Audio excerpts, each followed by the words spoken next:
An honest mistake by the bravery on XFM 104.9. I'm Ricky Gervais, with me Stephen Merchant and Karl Pilkington, our producer. Right. In inverted commas, heat put. Yeah. They know. How are you doing, all right, Karl? Yeah, didn't they also write something about me, bald round head? Yes, perfectly round little bald man head, they said, so... Because you need to know that when you listen to the radio on that. Really matters what my hair's doing. Your hair, have you given it a little polish? Because you look like a cue ball at the moment, and you've had a shave in it. I've never seen such a round head. It actually looks like a plate with ears. Yeah, well, for those that have never seen Karl, I actually, if you remember, I think he looks a little bit like Mr. Spoon from Button Moon. He does. If you've ever seen that show, that's and also he looks like, you know when they say they find one with a little 4-foot human and it's actually 500,000 years old and they give it a name and it's the first, Australopithecus into. He looks like one of them as well. Perfectly round little. He is the missing link. He looks half human, half monkey. Because he's got a slight slouch as well. So yeah, it's like those pictures where you see it going from an ape to a man. He's one of those in the middle. Yeah, and of course his monkey hands, his hairy little wrist to those skinny little things that he can get oranges out of holes with. And it's unbelievable. Why are you so all shaved and polished and everything? Got a wedding. What? Got to go to a wedding today, so thought I'd, clean myself up a bit. Yeah. Shouldn't you be wearing a suit or something? No, I'll go home and put something on. Oh, okay. But, Suzanne said, make an effort. I sort of had a shave and that, and then I came out of the bathroom, she said, oh, your head looks a bit sort of eggish. She's right. She always worries about when I have a shave, because I just, That's your girlfriend, Karl. I know. Saying that. Just think, so don't worry about Heat saying it. Funny thing is, it's Boyd Hilton, I think, of Heat that wrote it. And he's got a little bald head. Yeah, no, don't slag him off. Yeah, but on the end of his review, does it say, written by Baldy Boyd? No, because it doesn't matter, it's a magazine. Don't worry about it. Looking forward to the wedding? A bit boring, innit? But you gotta do it. They've probably listening. Should we do a shot? No, it'll be a great day for them, but I know what will happen. Suzanne will see, all the fuss and that, and then she'll get ideas, and I'll have to let her down and all that. Why is it you don't want to get married again? I always forget. It's just... Who's it for at the end of the day? I've been with Suzanne for 11 years, right? Sure. We're happy. Well, I am. That's what counts. You're never happy. I am. I'm all right. Yeah, no, you're happy with Suzanne and everything, but apart from that, you're never happy. You are the most grumpy, moany thing in the world. I mean, I get annoyed, but I'm always happy. I was annoyed here. I was happy coming here, but there was a bloke behind me walking and scuffing his feet. He had a pair of those stupid skulls on, and he was clicking and scuffing. Wear some shoes. You don't have to click. Pick your feet up. Flip-flops annoy me. But I'm happy. I'm just annoyed. You are just like, oh, the world's on me. It's rubbish, this. I know the world's great. It's just sometimes people annoy me by being there, But Steve said I should be locked in one of those towers that princesses used to be locked in fairy tales, because everything annoys me. But you're grumpy. I'm not. I'm all right. Oh, right. Okay, listen, we better play a record soon. But coming up, Steve, I went away with Karl. Okay, it was a little present from Jane. It was a golfing day, and I could take someone. Took Karl.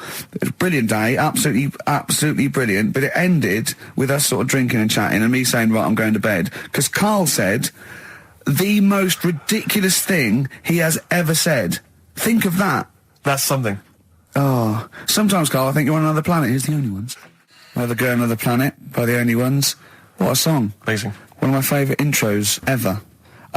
Dr. Fox disagreed with me. His favourite ever was, I think, Money for Nothing, if I remember correctly. Interesting. Yeah, another great tune. Yeah, another great tune. I'm not knocking it. I'm not knocking him. If you'd like to let us know what your favourite intro of all time.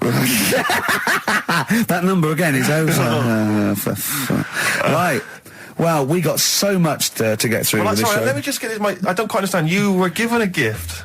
And the gift was a golfing day of golf. And for my Christmas present, part of my Christmas present from Jane, a night away, 2 rooms, 2 rounds of golf, dinner for 2, right? But not with her, I notice. Well, she doesn't play. No, she knew. No, it was a present. He was playing golf. It was a golfing day. She doesn't play golf, so I had to choose someone to take away. It's all right. It wasn't a romantic meal. No, but that was my immediate thought. Yeah. Me and Karl just getting in there in the jacuzzi together. It just sounds like an excuse for Jane to have a day off from you.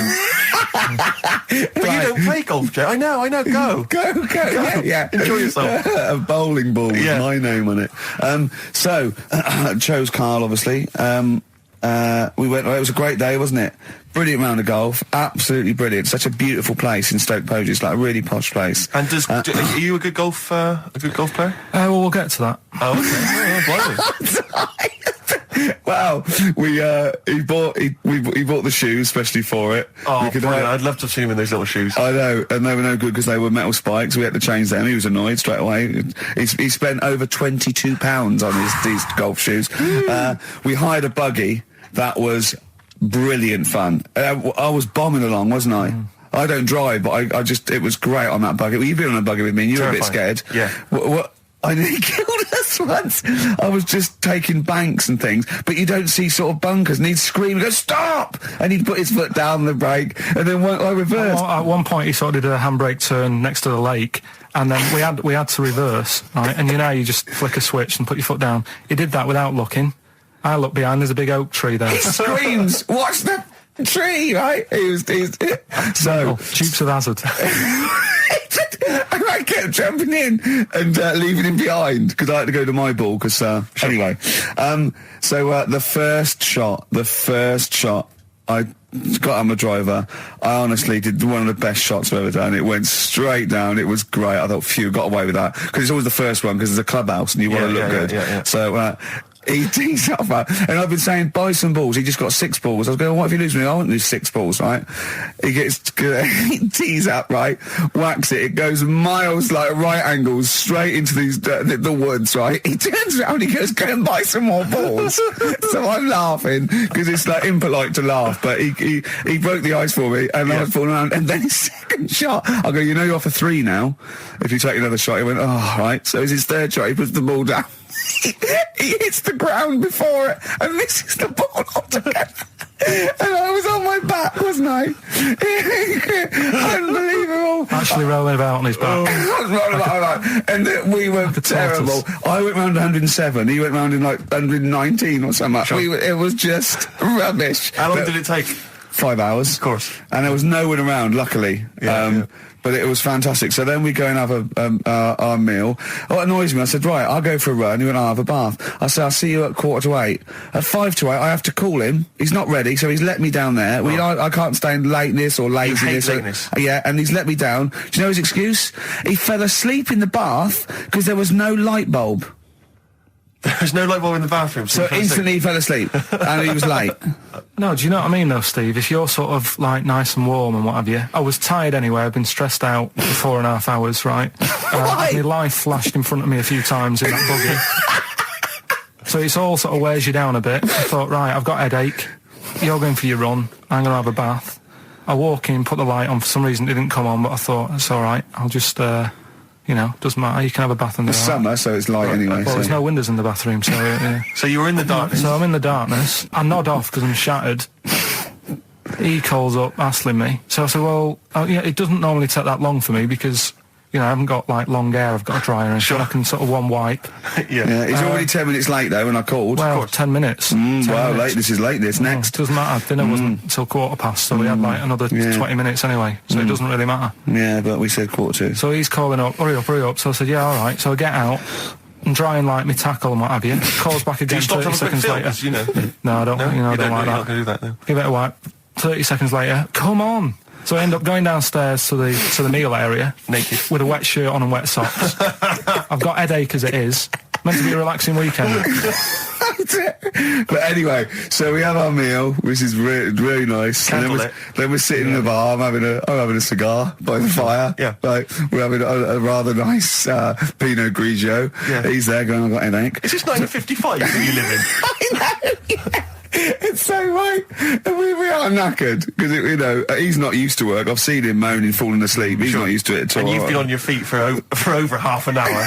Yeah, right. So we didn't even walk around the golf course. We had a buggy. It wasn't even exercise. So we get onto conversations. Talking about he's asking me stuff about evolution. Tell me that. Why did the giraffe? What's that rubbish about the giraffe getting a long neck? I said, well, it didn't try and get a long neck. It was selected because anyway. I went went into evolution for him, and he said, but why would evolution do that? I went, well, you think that evolution didn't do anything. There's not this consciousness, there's not this will that a giraffe has to stretch its neck to reach the leaves. One had a long enough neck to survive and pass it. He was going, yeah, but why did evolution... this isn't. But by the way, this isn't the most stupid thing. This is warming up. This is about 8:45. Sure. Right? He said, why didn't evolution make a giraffe good at carpentry so it could build a ladder?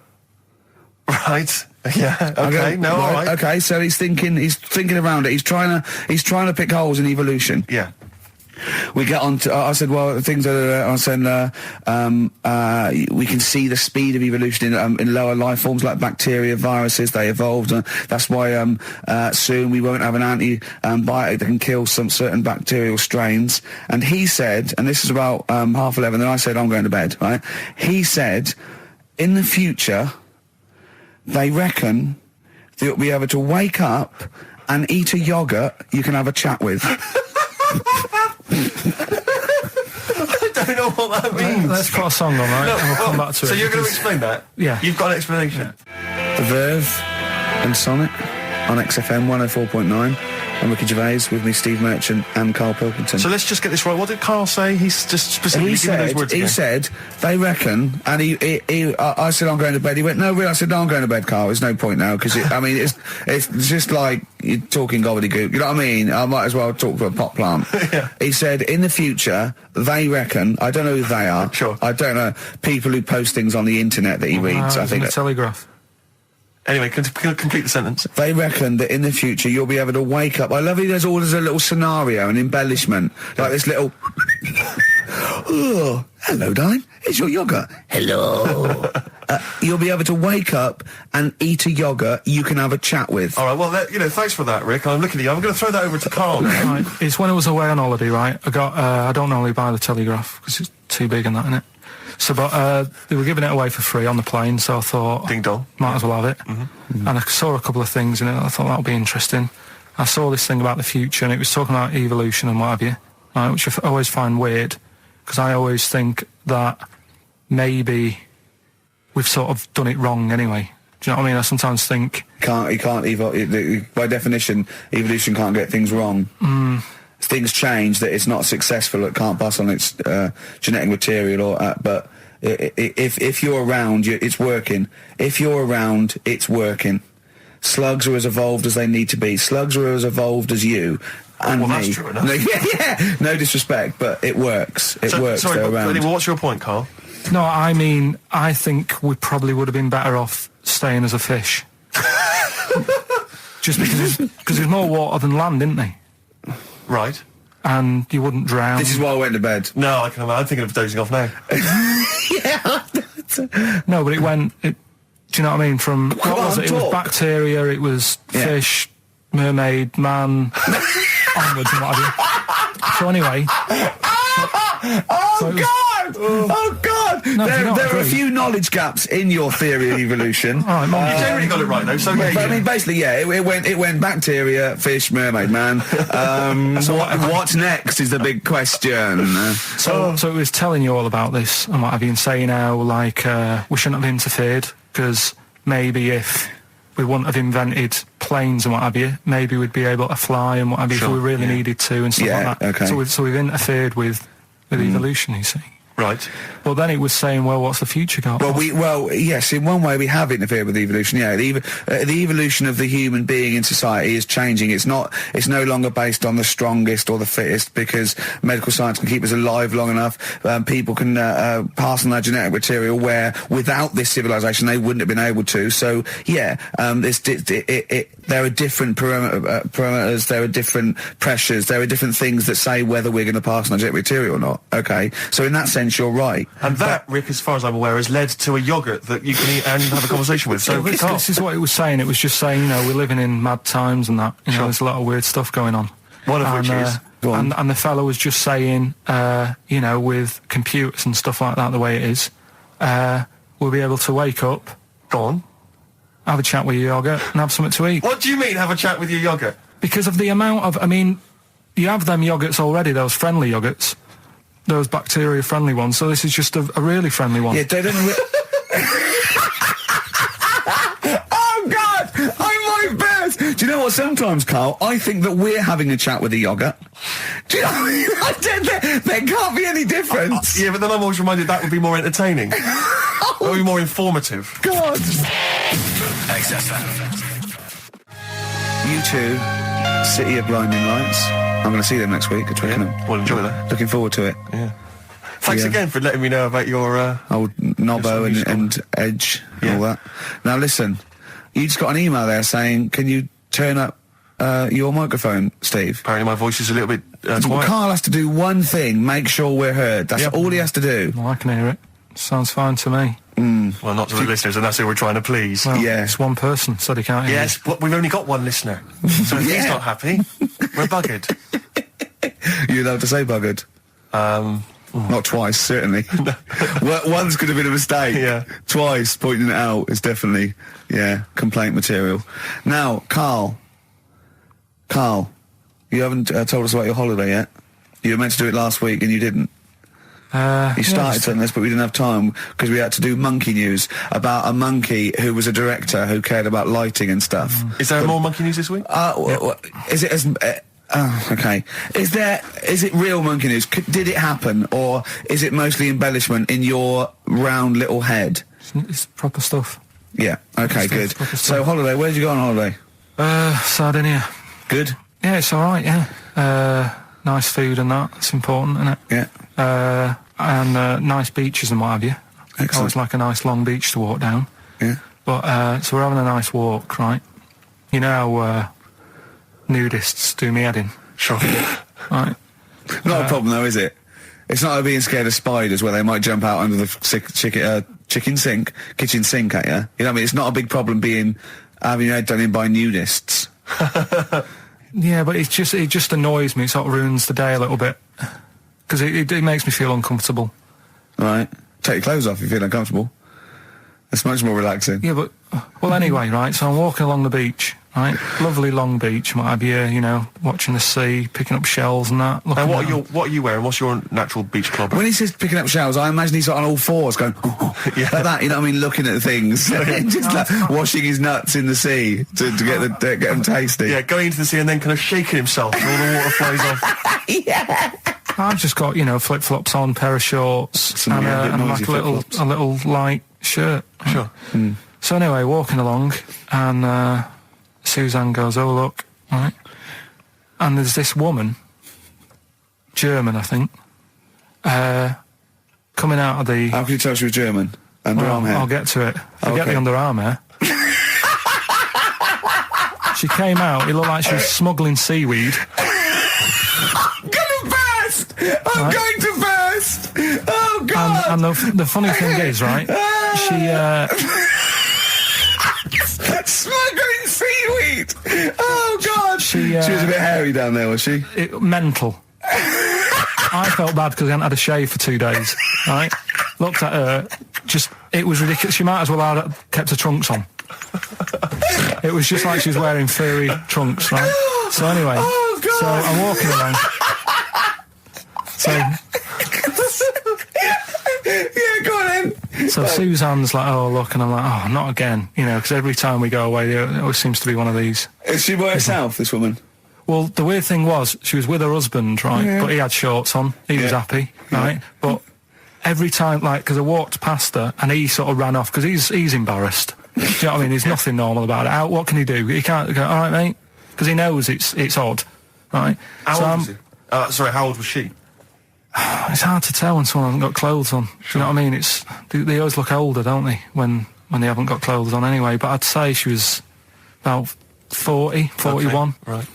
So I walked past, and the annoying thing is, she got there on a bike, right? No clothes on, little pair of boots next to the bike. So if you can wear boots, just pop some shorts on. You know what I mean? That takes more effort for me, putting boots on. So put the shorts on, right? So anyway, the husband kept running off. I walked past, and I'm getting annoyed because I'm saying, well, we've got to walk past them again on the way back. I like the fact they're scuttling away when Carl walks past. Like when you lift up a bit of sort of iron sheeting in the woods and loads of mice run away. Yeah. It's like whenever Carl goes, that nudists run away. Yeah. Oh, right, okay. So we sort of come walking back and what have you, and you know, I have another look and what have you, and he runs off again. Why are you another look if it offends you so much? Oh, you might as well just have a look. You know what I mean? If she's putting it on show and what have you. But the interesting thing was, I just wondered whether the husband. Because if the husband were nude, you'd looked at his tackle. Because remember when you went to see those two strippers and it was a woman and man and they whipped their shorts off, you said you looked at his tackle first. I think any bloke would. Well, you would. You just check it out. It's natural, isn't it? You just go, oh, right. So it is normal or whatever. Because you don't know if you know what I mean? You don't know if what you've got's right until you see someone else's. No, do you know what I mean? Yeah. But anyway, so, but he got us talking because I was, then, as soon as I saw her, sort of, day's been ruined a bit, so I'm walking up the beach. It's been ruined! Walking up the beach with Suzanne going, how does it happen? Do you know what I mean? Why do people do this? What fun are they getting out of it and what have you? And, I just was thinking, is there any chance that fella, right, didn't even know that she was a nudist until they went away? Do you know what I mean? Because I said to Suzanne, if I met Suzanne, it's like we're getting on, yeah, everything's fine. Yeah. And then you go off on holiday and you go, you haven't got much luggage. And she's like, no, it's fine, this is plenty. And I'm thinking, that's weird. And then we go down the beach and she whips her knickers off. I'd be annoyed, but there's nothing I could do. Do you know what I mean? Sure. So I'm just wondering whether that's what happened to this fella. Every time someone came walking up, he was like, oh, God, this is embarrassing. And he kept nipping off. Yeah. Finding something else to do. Look at some shells. So I'm wondering, Rick, if at some point, maybe today or in future shows, we should get a nudist, you know, one of those official nudist spokespeople, you know, because all these nudist organisations, get them on the phone, justify themselves to Karl, because, you know, in his mind, they are, what would you say, weirdos, freaks? I don't quite get it. I was reading something in one of the supplements last weekend, and some journalist went round to some, whatever you call it, some resort or whatever for nudes and that. And it's Were just... they playing volleyball? Well, the annoying thing was, bowls. Why is that annoying? Well, don't play a sport where you got to bend over.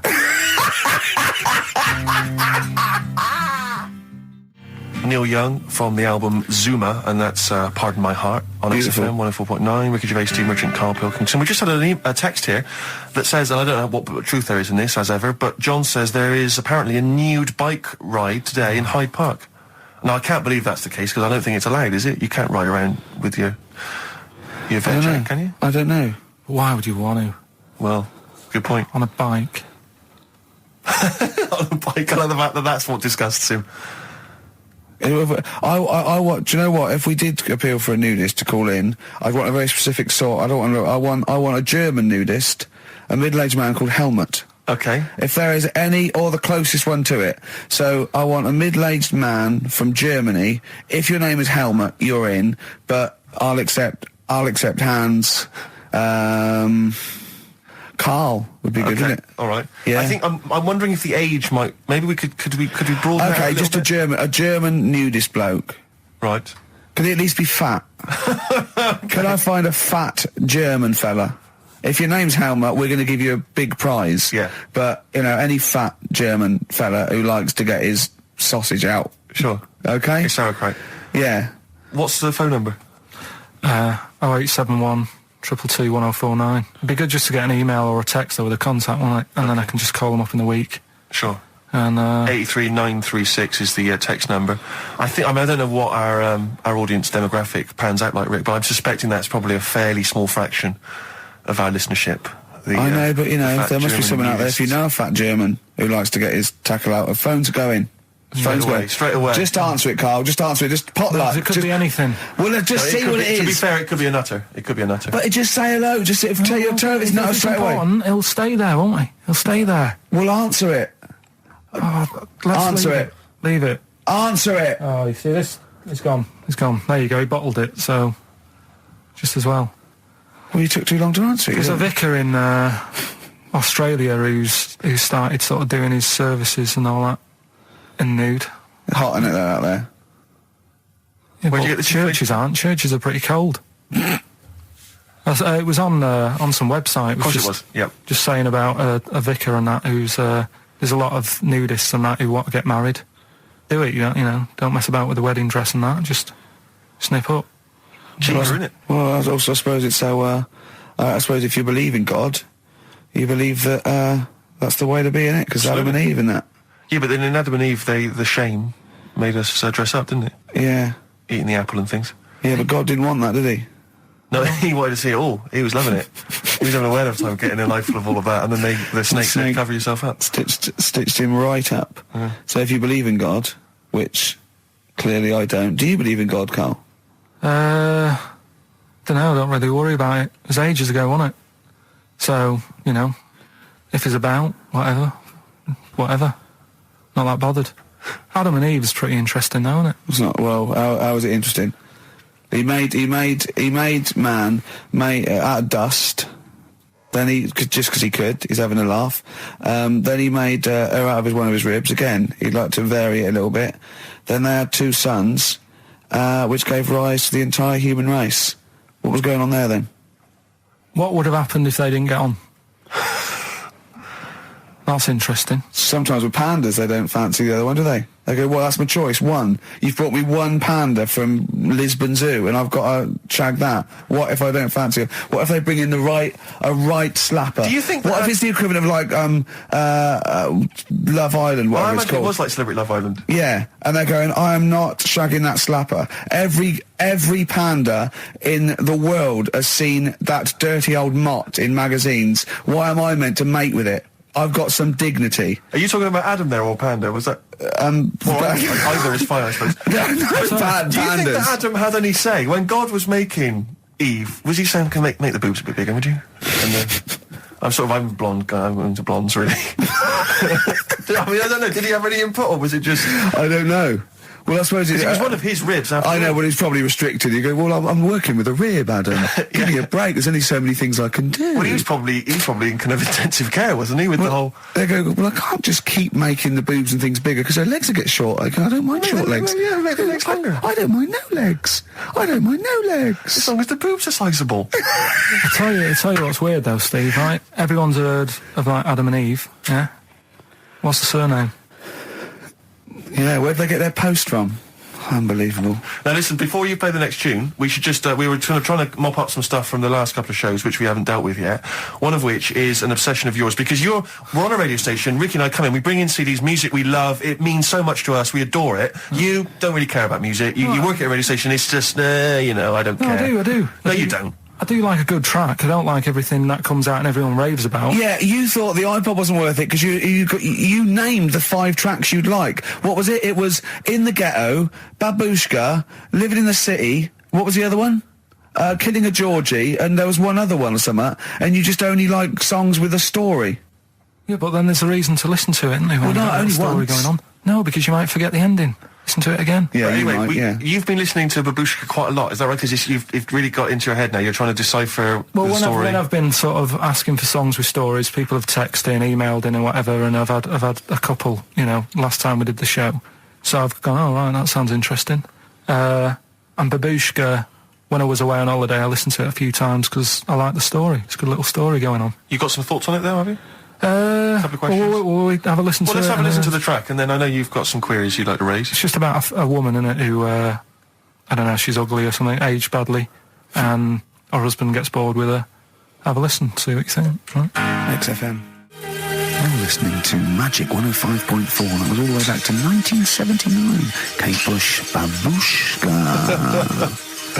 So, we would like your suggestions for songs which have stories in them, which may entertain Carl. They could shoot to the top of his list. What do you think of that, Carl? That as a little story there. I like it, but... So she tests her husband. Yeah, she writes him letters. She gets a letter back. It's a pseudonym. Babushka's her pseudonym. It's not a real name. Her real name is Molly Strank. From Ealing, and Eva responds. She goes, "Oh, he's So in real terms, he's having a bit of an illicit affair behind her back because he doesn't know it's his wife." So she goes, "Oh, well, I'll take this a bit further, see how far I go." He turns up.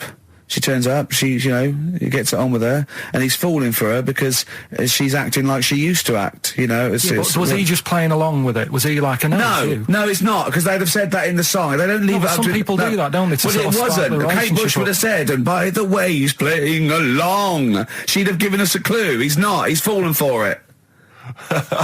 She went long incognito. He thought it was another woman. But how much work can you do to yourself to... Say if like, I wrote a letter to Suzanne, right? Saying... She'd know it was you. It'd have egg stains on it. It'd be spelt wrong. No, but... And you'd sign it Karl, crossed out Babushka. I wrote to... I wouldn't pick Babushka. I mean, that's a ridiculous name. That wouldn't have worked anyway. You just get a vision in your head of... I wouldn't have answered a letter from someone called Babushka. It's not the point. If Kate Bush is listening, please call in, because I'd love her to have a conversation with you. I mean, that would be great. Forget Helmut. No, Helmut, you keep trying. A fat German. We want Kate Bush and a fat German. What I mean is, though... Now, wait a minute. What worries me is he didn't answer the last phone call. What if Kate Bush does phone it? Well, if anyone knows Kate Bush, give her a call now. She's probably not listening. She's probably doing yoga or something, I imagine, or making a lentil soup, or maybe just like repotting some plants, right?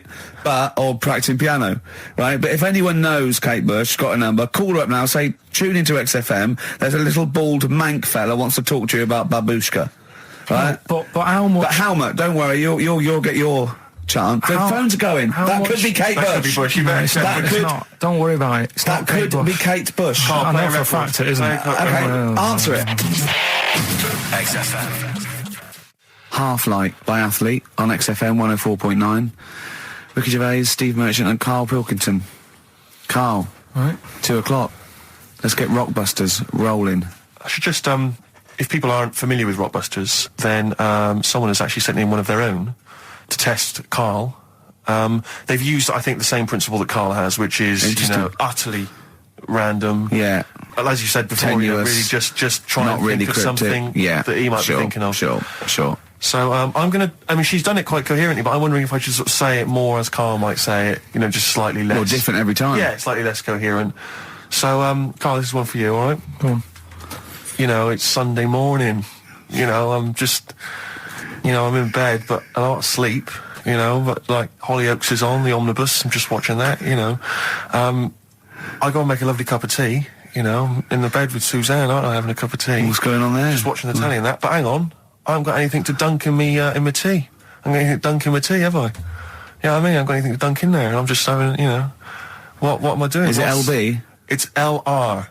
Oh. LR. So... have a think about that one, Karl. I think I know it. Yeah? Do you? Go for it. Go on. Is it Lionel Richie? It is Lionel Richie. What's your logic? Sort of lying in, lying ill, and it's like...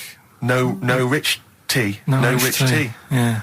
No biscuits, no rich tea. Lying, no rich tea. Lionel Rich tea. Lionel Richie. It works. It's just as coherent as one of yours. What's that? We've done one a little bit like it. There's nothing wrong with that. I cannot believe you got it. That's a taster. I cannot believe you got it. I might not have got it without the initials, but that's why we chucked them in, just to help you along. Right? So what have you got for us this week? We've got 3 of them. By the way, don't bother calling in Kate Bush, because Karl doesn't want to answer the phones. He says Kate Bush is not going to call, so it's all going to be nutters. So we apologise. He's got one thing to do. He didn't even get the sound right, because someone was complaining about they couldn't hear Steve. He's got to do Monkey News, which is always twaddle, and he won't even answer the phones now, so I don't know why he gets paid. He takes off Mondays, because he works Saturdays. He gets paid for Saturdays. He takes 5 weeks holiday a year. Not off Mondays and he moans. Not off Mondays. Wow. Right. What have you got for us? Right then, the first one. There's a vehicle that sells kebabs. Right. There's a vehicle that sells kebabs. Initial B. Right. B. Right. Right. Have you worked that one out?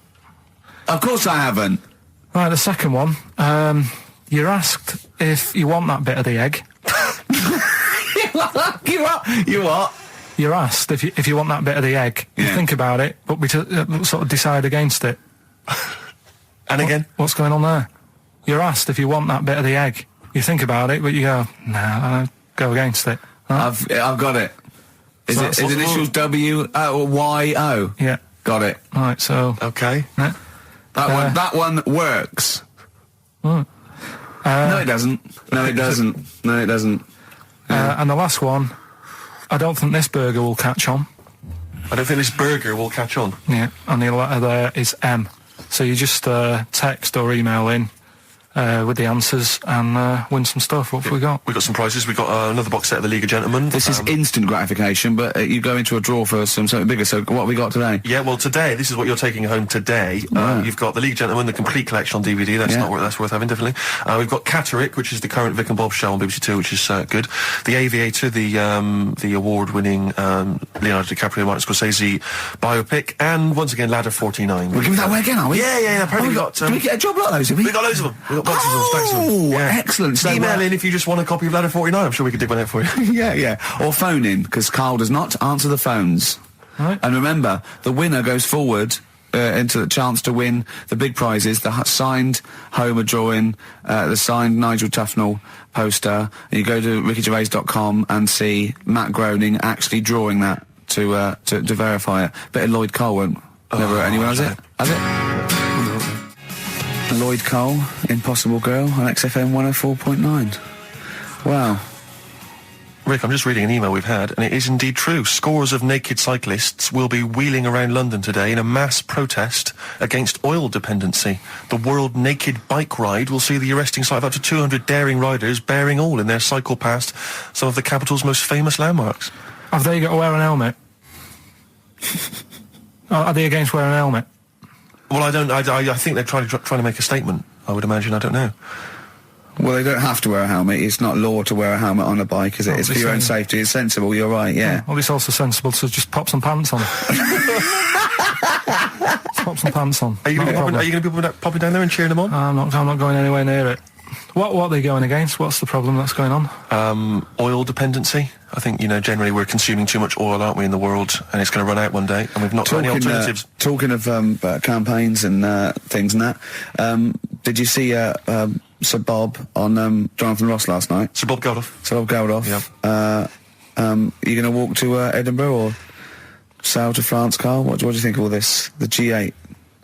I think it's good that, he's doing some stuff for the world and what have you, but probably won't bother. No. Having a walk. What do you make of all this campaigning? He's dedicated his life to this now, hasn't he? Yeah. I mean, it's interesting. I was watching him last night, and I respect the man. I mean, he used to work here, didn't he? Did some shows and that. Mm-hmm. It's good. It's all right that he can do it, but... I assume that's not why you respect him. I assume you respect him because he's trying to save a nation, as opposed to used to work in XFM for a while. Yeah, I know, but I'm just saying it's good that he's given up a lot of his time to, try and save the world and that, but, there's a bit of me that's kind of like, is he wasting his time a bit? Right, well, what do you mean wasting his time? Well, he tried it before and... No, wait. What he's trying to say is that the G8 are I think the 7 most rich, wealthy nations in the world, and Russia, and they get together and they can wipe out the third world debt. I.e. they owe us billions and billions of pounds. They can't afford to pay it back. So he's going to say, let's wipe the slate clean and pledge, I think, a lot more aid and stuff to them, isn't it? Mm-hmm. So what do you think of that? But won't they just do it again? Right, what's you thinking? No, I just mean... I knew I had a little diamond in the rough here. I mean, obviously, I admit, I brought this up because I really wanted to know what Carl thought of it. Sure. Yeah, I had ulterior motives. It wasn't just for awareness, for the very worthy cause. It was because I know... Look at him looking at me. Look at him, he looks at me like a cat. Honestly, it's like there's nothing behind those eyes. Right, what do you mean? They're just going to run up the debt again, you think? Well, what I mean is, right, when I was a kid, right, and I wanted to go to the arcade... I'd borrow £1 off my mum, right, and she'd say, don't come back asking for more and what have you. But I'd have a go on a pinball machine or whatever, game on a fruity, and then go back, and she'd go, can I have some more money? And she goes, I gave you £1 before. And I go, I know, but I'm on holiday. And she goes, there you go then. And then I go off and do the same thing. I didn't go, no, I wasted the last one, I'm going to pop this in the bank. Right. So you think that's what's going to happen with... That's a nice metaphor. So what do you think happening there? That the Africans are blowing it down the arcade.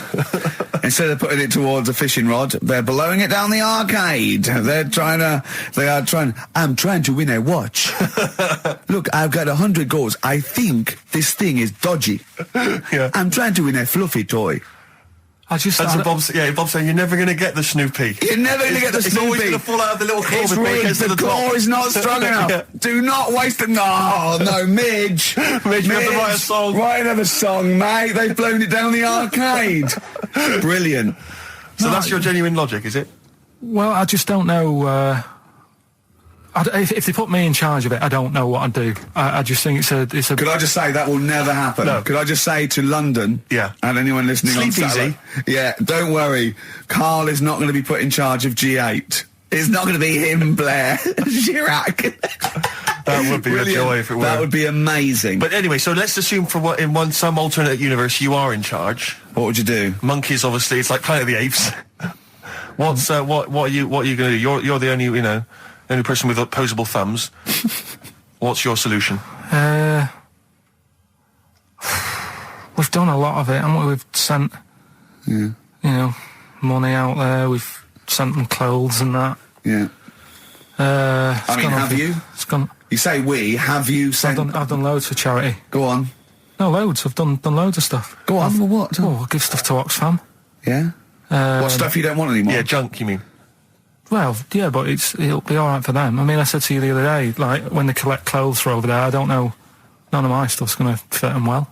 But the thing is, I do loads of charities. I do loads of things like. Go on. I pay for tools. I do that thing, a monthly payment of £5, paying for toolbox and that for someone out there. I help old people, which I'm going to stop, to be honest. Why? Because do you know this thing I do, Steve? Right, no. this is a £5 a month as well, right? I got stopped in Leicester Square one day. They said, there's a little old woman somewhere. She's cold. Are you going to help her out? So I was like, oh, why me? Right. So anyway, so they said it's easier if people look after one old woman, right? So why me? I've signed up to look after this old woman called, I don't know, call her name June or whatever. It doesn't matter. So it does to her, but go on. So anyway, so I'm paying this £5 a month, and the first £5, first time I paid it, I got this thing in the post, right? And it had, thanks a lot, Karl. You're looking after June. Here she is, here's a little picture of her, and she's sat there, what have you, with a cardigan on and stuff like that. Every £5 you pay, it'll be cheering her up, and, look after her, pay for her food and what have you. So, for a bit, you feel good, don't you? And you think, well, I've done my bit for the world. Anyway, 2 months later, get another package, right? Picture of June in there again. She's got a tan. So he's saying you're paying to keep her warm. No, they meant a week in Mallorca or whatever. And this is what I mean. People if they can get away with it. So whilst Geldoff's there every year or every couple of years, going, let's do this for them, let's do that. I tell you what, I wouldn't get off my arse if I was over there. But that isn't having a go. I don't know where to start. That isn't having a go though. What do you think? So what do you think? You think they're going? Don't bother. Getting a job or anything. Geldoff will be here, Geldoff will be. It's June. I don't know. It's difficult, isn't it? It's difficult. So you think Sir Bob should just wash his hands of the whole affair? You think it's a complete waste of time? Is that what you're saying? That you should just leave them to it? Just leave them to it. Let them sink ever more into debt, ever more into hunger. You just think that should just carry on? Do you know what I think he's saying? I think. Now, I'm not putting words in your mouth. Are you saying they blew the last lot we gave them? They've got to learn a lesson. Is that what you're saying? No, I'm not going to say that. I'm not going to say that. Is that what you're thinking? No. What are you thinking? I'm not thinking anything like that. All I was thinking is about this gig, it might have been better to do it, like, rather than, I don't know, ruining a grass field in Edinburgh and that, do it out in Africa, right? Get people out there, get the tourists up, do you know what I mean? Get a load of people out there. They've got loads I don't reckon he's going to get people to walk to Edinburgh. I very much doubt people are going to fly to Addis Ababa to see Coldplay. Cheap flights and what have you. Right. Hot dog stands and that, locals will love that, right? Job done. Brilliant. Let's put him in charge. Yeah, just for one day. Let's put him in charge of Live. If Bob Geldof is listening, I know you respect him because he used to work on XFM. No, but Bob, if you're listening, please, I would love, oh my God, a conversation, Bob Geldof talking to, forget Kate Bush, forget That would be Halma. amazing. Can Bob please call in and speak to Karl? No one call except Bob, so we know it's Bob calling. Right, get on the phone. What's the phone number? Can't we talk to him next week? he might be busy next week. No, he's he got won't. stuff to organise. He won't. Don't worry about it. Don't worry about it. You can talk to us next week. All right? I'm not going to go. I'll go through the phones. It's mental. Play a record. All right, what we're having? Bit of Killers. Yeah. The Killers. Somebody told me on XFM 104.9. Tell you what. Talking of starving, I went to what is meant to be the best restaurant in the world on. Wednesday. Yeah. Sure. You must be famished. Well, Jonathan Ross booked a table there. It came out. I think he's been trying to get there for a while, and I think there's a waiting list and everything, right? And he's got an OBE. You're walking straight in. He's walked straight in with that. Yeah. Me and Jane went along with him and Jane to the Fat Duck in Bray. So it was voted the best restaurant in the world. Okay. Right. And it was incredible. I mean, it's across from the restaurant and sort of Barnum. They do, just incredible food. But all the way there, I'm thinking, well, I can't eat stuff in normal restaurants. I don't eat red meat. I'm squeamish about things like seafood, anything that's got too many legs, or was a crustacean once, or feeds on worms. I knew that one of their signature dishes was snail porridge. So I'm thinking, I'm not going to be able to eat anything here. So I was thinking, I had something to eat before I went, and I was thinking that they better not have mucked around the bread, right? Got there, beautiful, and it was really quite fantastic, and I let them know straight away that I was a Philistine, and they really accommodated me. You know, I didn't have the snail porridge. They put mushrooms in my snail porridge, which was more of a risotto, and there's tasting menus and that, and it was really fantastic. But Jonathan, halfway through, on the way there, I don't like travel well, on the way there, he actually phoned me and said, why are we taking you to this restaurant? Good point. Very good point. They know, even if I go around there, they cook me sausage and mash. Yeah. Or, do you know what I mean? Well, you have the palate of one of those kids from the Jamie Oliver school dinners programme, they've got the lovely Jamie Oliver cooked, kind of ratatouille, but they're going for the sort of chicken Twizzlers. Well, it's not all chicken. I love chicken. I like the chicken I can eat. I'm squeamish about red meats. There's nothing it's a mixture of. It's not morals. There's only one thing I don't eat morally. That's veal. But the other thing else is just like if it's got eyes and legs and things sticking out of it, or it's. But it hasn't got eyes and legs things sticking out of it. What are you talking about? I mean, it just infuriates me. I actually got to a point now where I refuse to eat out with Ricky because I can't. It just sucks the life out of me. It actually makes me depressed. I can't enjoy the experience. If you go to an awards do, they bring out lovely food, 3 courses, always and lamb. You're whinging. You're always salmon, whinging. Which is hardly cooked, followed by lamb. Lovely bit of lamb. Who doesn't think lamb is the best of all the meats? Oh. And you whinge, you complain, you look at Jane like a little boy who's like, oh, Mum, why have you brought me here? You are just... and I tell you, and I put it at the, I don't want to, badmouth people, but I suspect it's your family. I suspect it was your upbringing. I imagine that if I came to your house, late 60s, early 70s, came round to your place in Reading, it would have just been the smell of chip fat. Always just on. everywhere. Pervading, just one of those chip fat fries that's just, like you say, constantly, 24 hours a day, I used to eat just things. bubbling away. I used to eat beef and pork and that, and I used to have to, eventually, when I was getting sort of squeamish and getting older, I'd make her burn it so much that it was just like chewing on a piece of leather anyway, where I couldn't stand the sight of blood or so. A salad in your house would have been I'll tell you what a pickled onion and a packet of crisps. No, a salad in my house, right, was when it was summer, we were out in the garden, lovely salad, grated cheese, grated egg, 2 bits of beetroot with your leaf, a pickled onion, and a packet of crisps. And that was a salad. But now is that? Do you agree that is probably the reason why you've got this palate? And I don't even. It's not even a palate. That's too nice a word to use for it. I've got more squeamish as I've got older because I say I used to eat beef and pork. What do you mean squeamish? I don't understand what you mean. Squeamish. If I suddenly think about it, I can eat like it has to be blasted. It has to be unrecognisably an animal. You know what I mean? I mustn't see a bit of pink or a bit of fat. So if we were in biblical times, and you're there, and Jesus Christ has just fed 40,000 with some fishes and some loaves, you'd be going, I'm not into the fish, JC. I say take the head off, really cook it, take the skin off. I can see a bit of spine. And unless that bread is mighty white, I'm not interested. No. Yeah, but the thing is, what he hasn't said is, he gets frustrated because we have to go from restaurant to restaurant for something I can eat. But the reason we've only got about 3 restaurants to choose from are that because he doesn't want to spend more than a £5 at lunchtime. At lunchtime? If I was going out of an evening, you'd spend a decent amount of wallop. But lunchtime, Would you? You'd be happy to spend 20 quid on lunch. Imagine that every single day. There's no one out there who's eating lunch 20 quid a day on lunch. It's crazy. You don't need that much food at lunchtime because I know what happens. You go in there, you have some kind of Thai green curry for lunch. You're asleep by 1:30. We're trying to work. We're trying to write TV shows, and you're dozing off like one of those giant anacondas that's just eating a sheep and is slowly digesting it. It takes like 3 weeks. He doesn't eat Carl. He does not like the He'll walk a mile out of his way to get a sandwich that's mostly bread that only costs $1.20. It's about value for money, Rick. That is all it's you about. Don't have to tell me. I remember the. Oh, come on, let's having an argument over that 50p that time.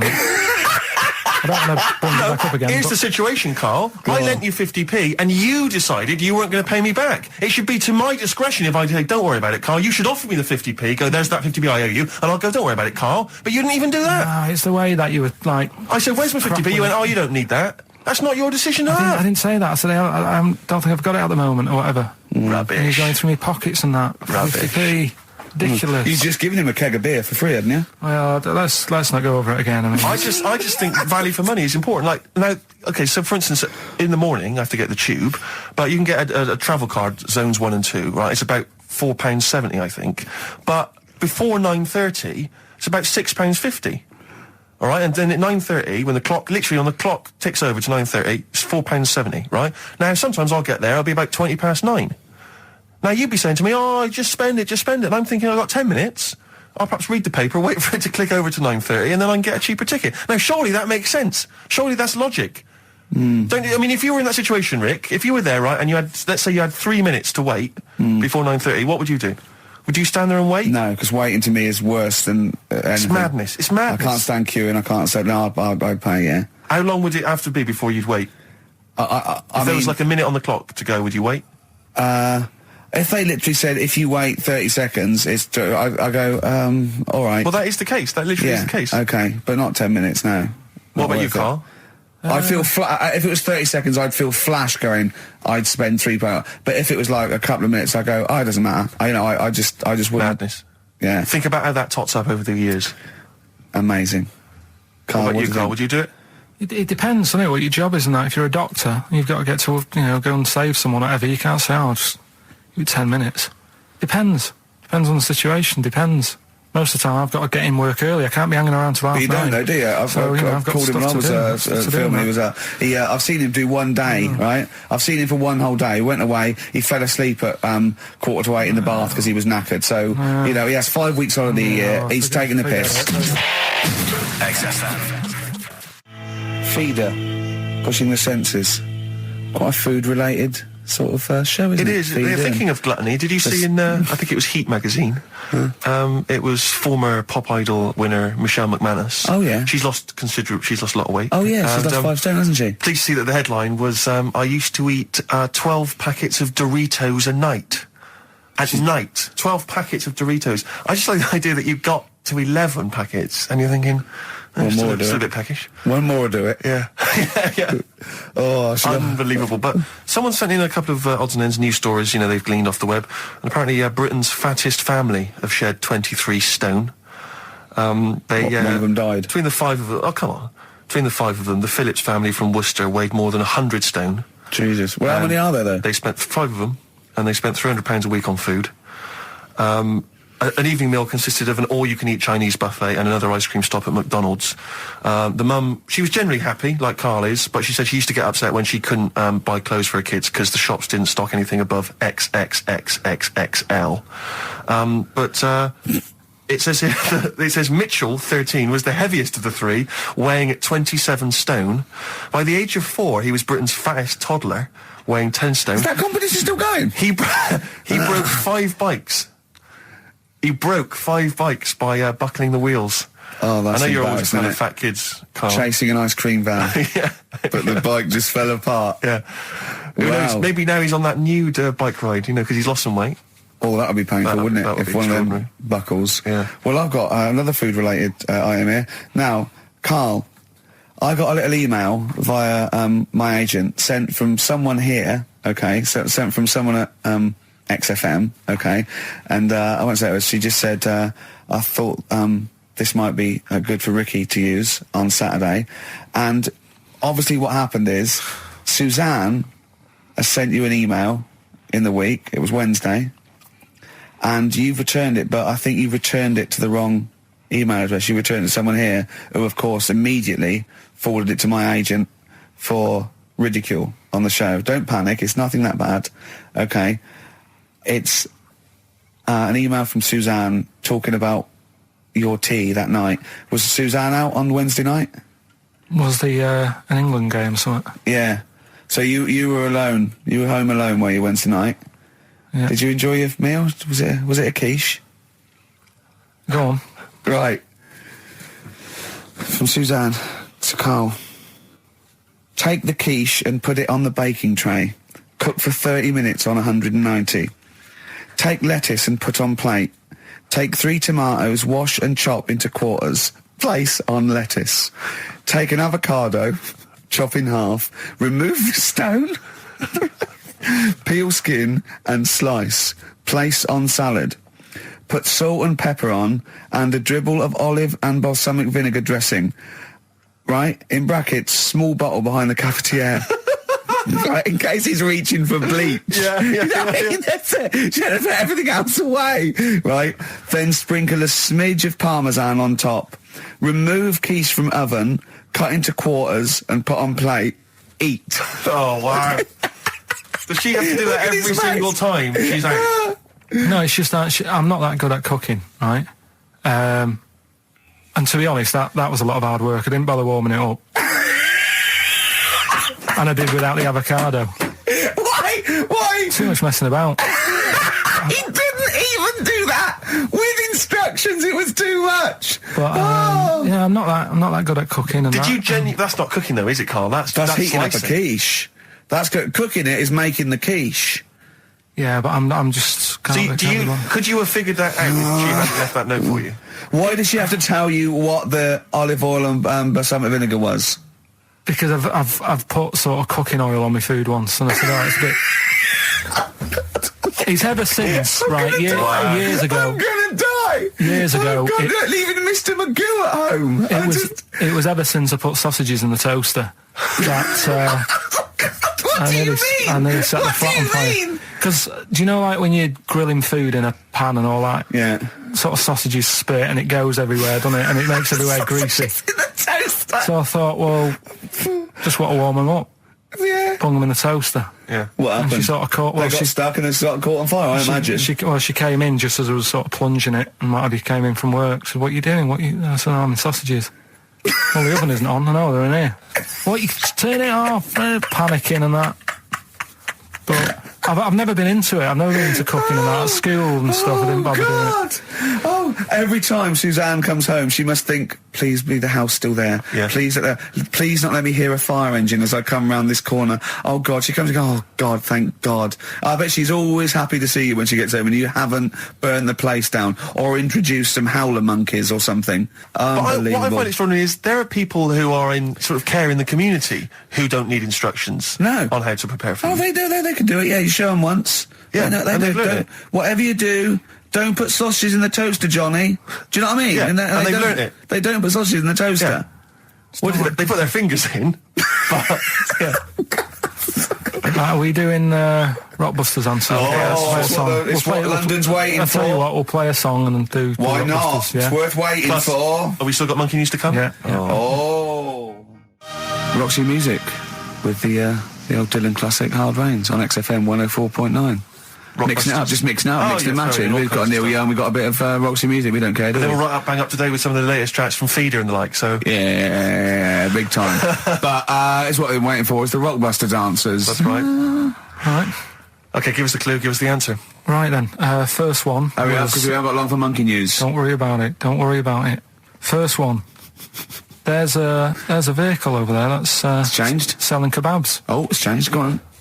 Initial D. Yeah, what is it? That was Donovan. Okay. All right, yeah, okay. Yeah. That Good. works. I'll give you that. Yeah. Second That's a one. real clue. Well, they got it, like they always do, so they're always real clues. Second one. You're asked if you want that bit of the egg, right? You think about it, then you decide against it. I think I know this one. What was the initial again? Y-O. Is this John Lennon's wife, Yoko Ono? Yeah, that's right. I think that was her name, Yoko Ono, wasn't it? Yeah, it's Yoko No. It was Yoko No. No. You've got it wrong. You're thinking about it. You're asked if you want a bit of the egg. Yeah. You go, yolk. You think about it. Oh no.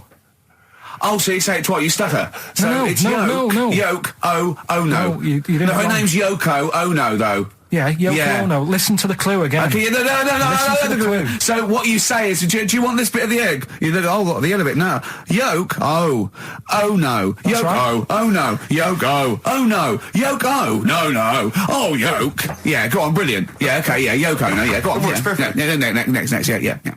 And the last one was, I don't think this burger will catch on. That was initial M. Yeah. McFly. Right? So, there's your 3 clues. What's There's your 3 answers. It won't catch on. Well, who'd want to eat that? You know what I mean? It's like a Mac burger or whatever. Mac chicken. McFly. Don't want one. Put it back. We'll have a chicken. Right? So who's got the 3 then? Well done to Ian Shillham from Mansfield, who's got all those answers right amazingly. And he wins all those great prizes, including Ladder 49, starring Joaquin Phoenix and John Travolta, which I don't think anyone's ever seen. There's 49 of them. And he wins that, but he also goes forward, as you say, to the big draw, which will come up at the end of It's our little to run. win the signed Homer saying, I like Carl because he's stupid like me. And you can see Matt Groening drawing that. To know it's real on rickygervais.com. And you can win that. And a signed Nigel Tufnell poster. Brilliant. XFM. It's a Ricky and Steve classic on XFM, Sugar, If I Can't Change Your Mind. Brilliant. So listen, it's time, isn't it? We've only got a few minutes left, so you better play the jingle. Oh, chimpanzee that. Monkey news. So Monkey News, if you've only just started listening to the show. Oh, you poor fool. Monkey News is where Carl reports for us all the latest monkey activity. A headline or a word or someone he overheard in a pub and then totally embellishes it and makes it ridiculous and impossible. He believes it, though. He believes every word he's saying. Let me say that before when you hear this, whatever it is, I haven't heard it, twaddle, remember, Carl totally believes it. Go on. Right, so anyway, right, I think it's in LA this happened. Right. I think. Why does he think? So these people are in a restaurant having a lovely meal. Is one of them short and hairy, but it goes totally covers from top to bottom in a spacesuit, so he didn't know it was a monkey? It's not one of the customers, one of the waiters? So they're having a lovely dinner, probably one of the best sort of dinners they've had, right? Yeah. So the waiter comes over, and it's like, can we just say that I had a lovely meal and that? Right, it's the chef. Of course it is. Can we see the chef? Yeah. So can we just, see the guy who cooked it? Of course. Yeah. Short fella, hairy. So the waiter said, to be honest, the waiter said, look, he's busy, he's got meals to cook and what have you. He hasn't really got time. He said, only take a minute. He said, no, I prefer it, So this is a restaurant in LA that serves brilliant food. I'll pass your message on and what have you, right? So, So he sends for Monkey Pierre White. So it's a bit odd. Anyway. So they go out, right? They go out to the car and they notice the kitchen door's open. Yeah, right? Yeah, of course they do, because they're going to discover something that I don't know. So they're going to this just out of interest, this where did this chef train before we see him or reveal what he might look like or like to eat? So anyway, so they pop their head in and think we'll just nip in and go, love fruit salad or whatever. Yeah. So they stick their head in. We better see the human chef. You never guess what? Go on. Monkey stood on a chair, right, cooking veg. Right, so anyway, so they're like, what's going on here? What do you mean? What do you mean he's cooking veg? What is he doing with it? Well, he's stood on a chair by the cooker and he's chopping stuff. Oh, he's chopping as well now. He's just embellishing it. Yeah. It's got a little, he's got the bosses in there. They're like a bit shocked. So he's a bit panicking because he's got this monkey working for him. So they say to him, "What's going on here? We didn't know this is what's going on. Why have you got a monkey cooking stuff?" So he said, "Well, incidentally, a monkey, I should point out, who probably doesn't need instructions from its girlfriend." Forget it. Lou Reed, with a little help from David Bowie there in the background. Satellite of Love on XFM 104.9. I'm Ricky Gervais, with me Stephen Merchant and Karl Pilkington. Now, Steve, you know how Karl won't do anything outside his jurisdiction. He moans about stuff. He's got one job. We're doing about 5 things in the week. Always plate spinning. We just turn up and he's always available. He moans about it. He goes, "Oh, lucky you caught me." Right? He's chatting. He's one of those people that whinges enough, and people think he's overworked. So he got Mondays off. Right? He's just a whinger. Yeah. I haven't got Mondays off though, have I? Yeah. Well, anyway, 2 hours on a Saturday. This is what the phone message he left me Wednesday on my mobile, but just is chatting about certain things that are going on at the moment. What he does need to know.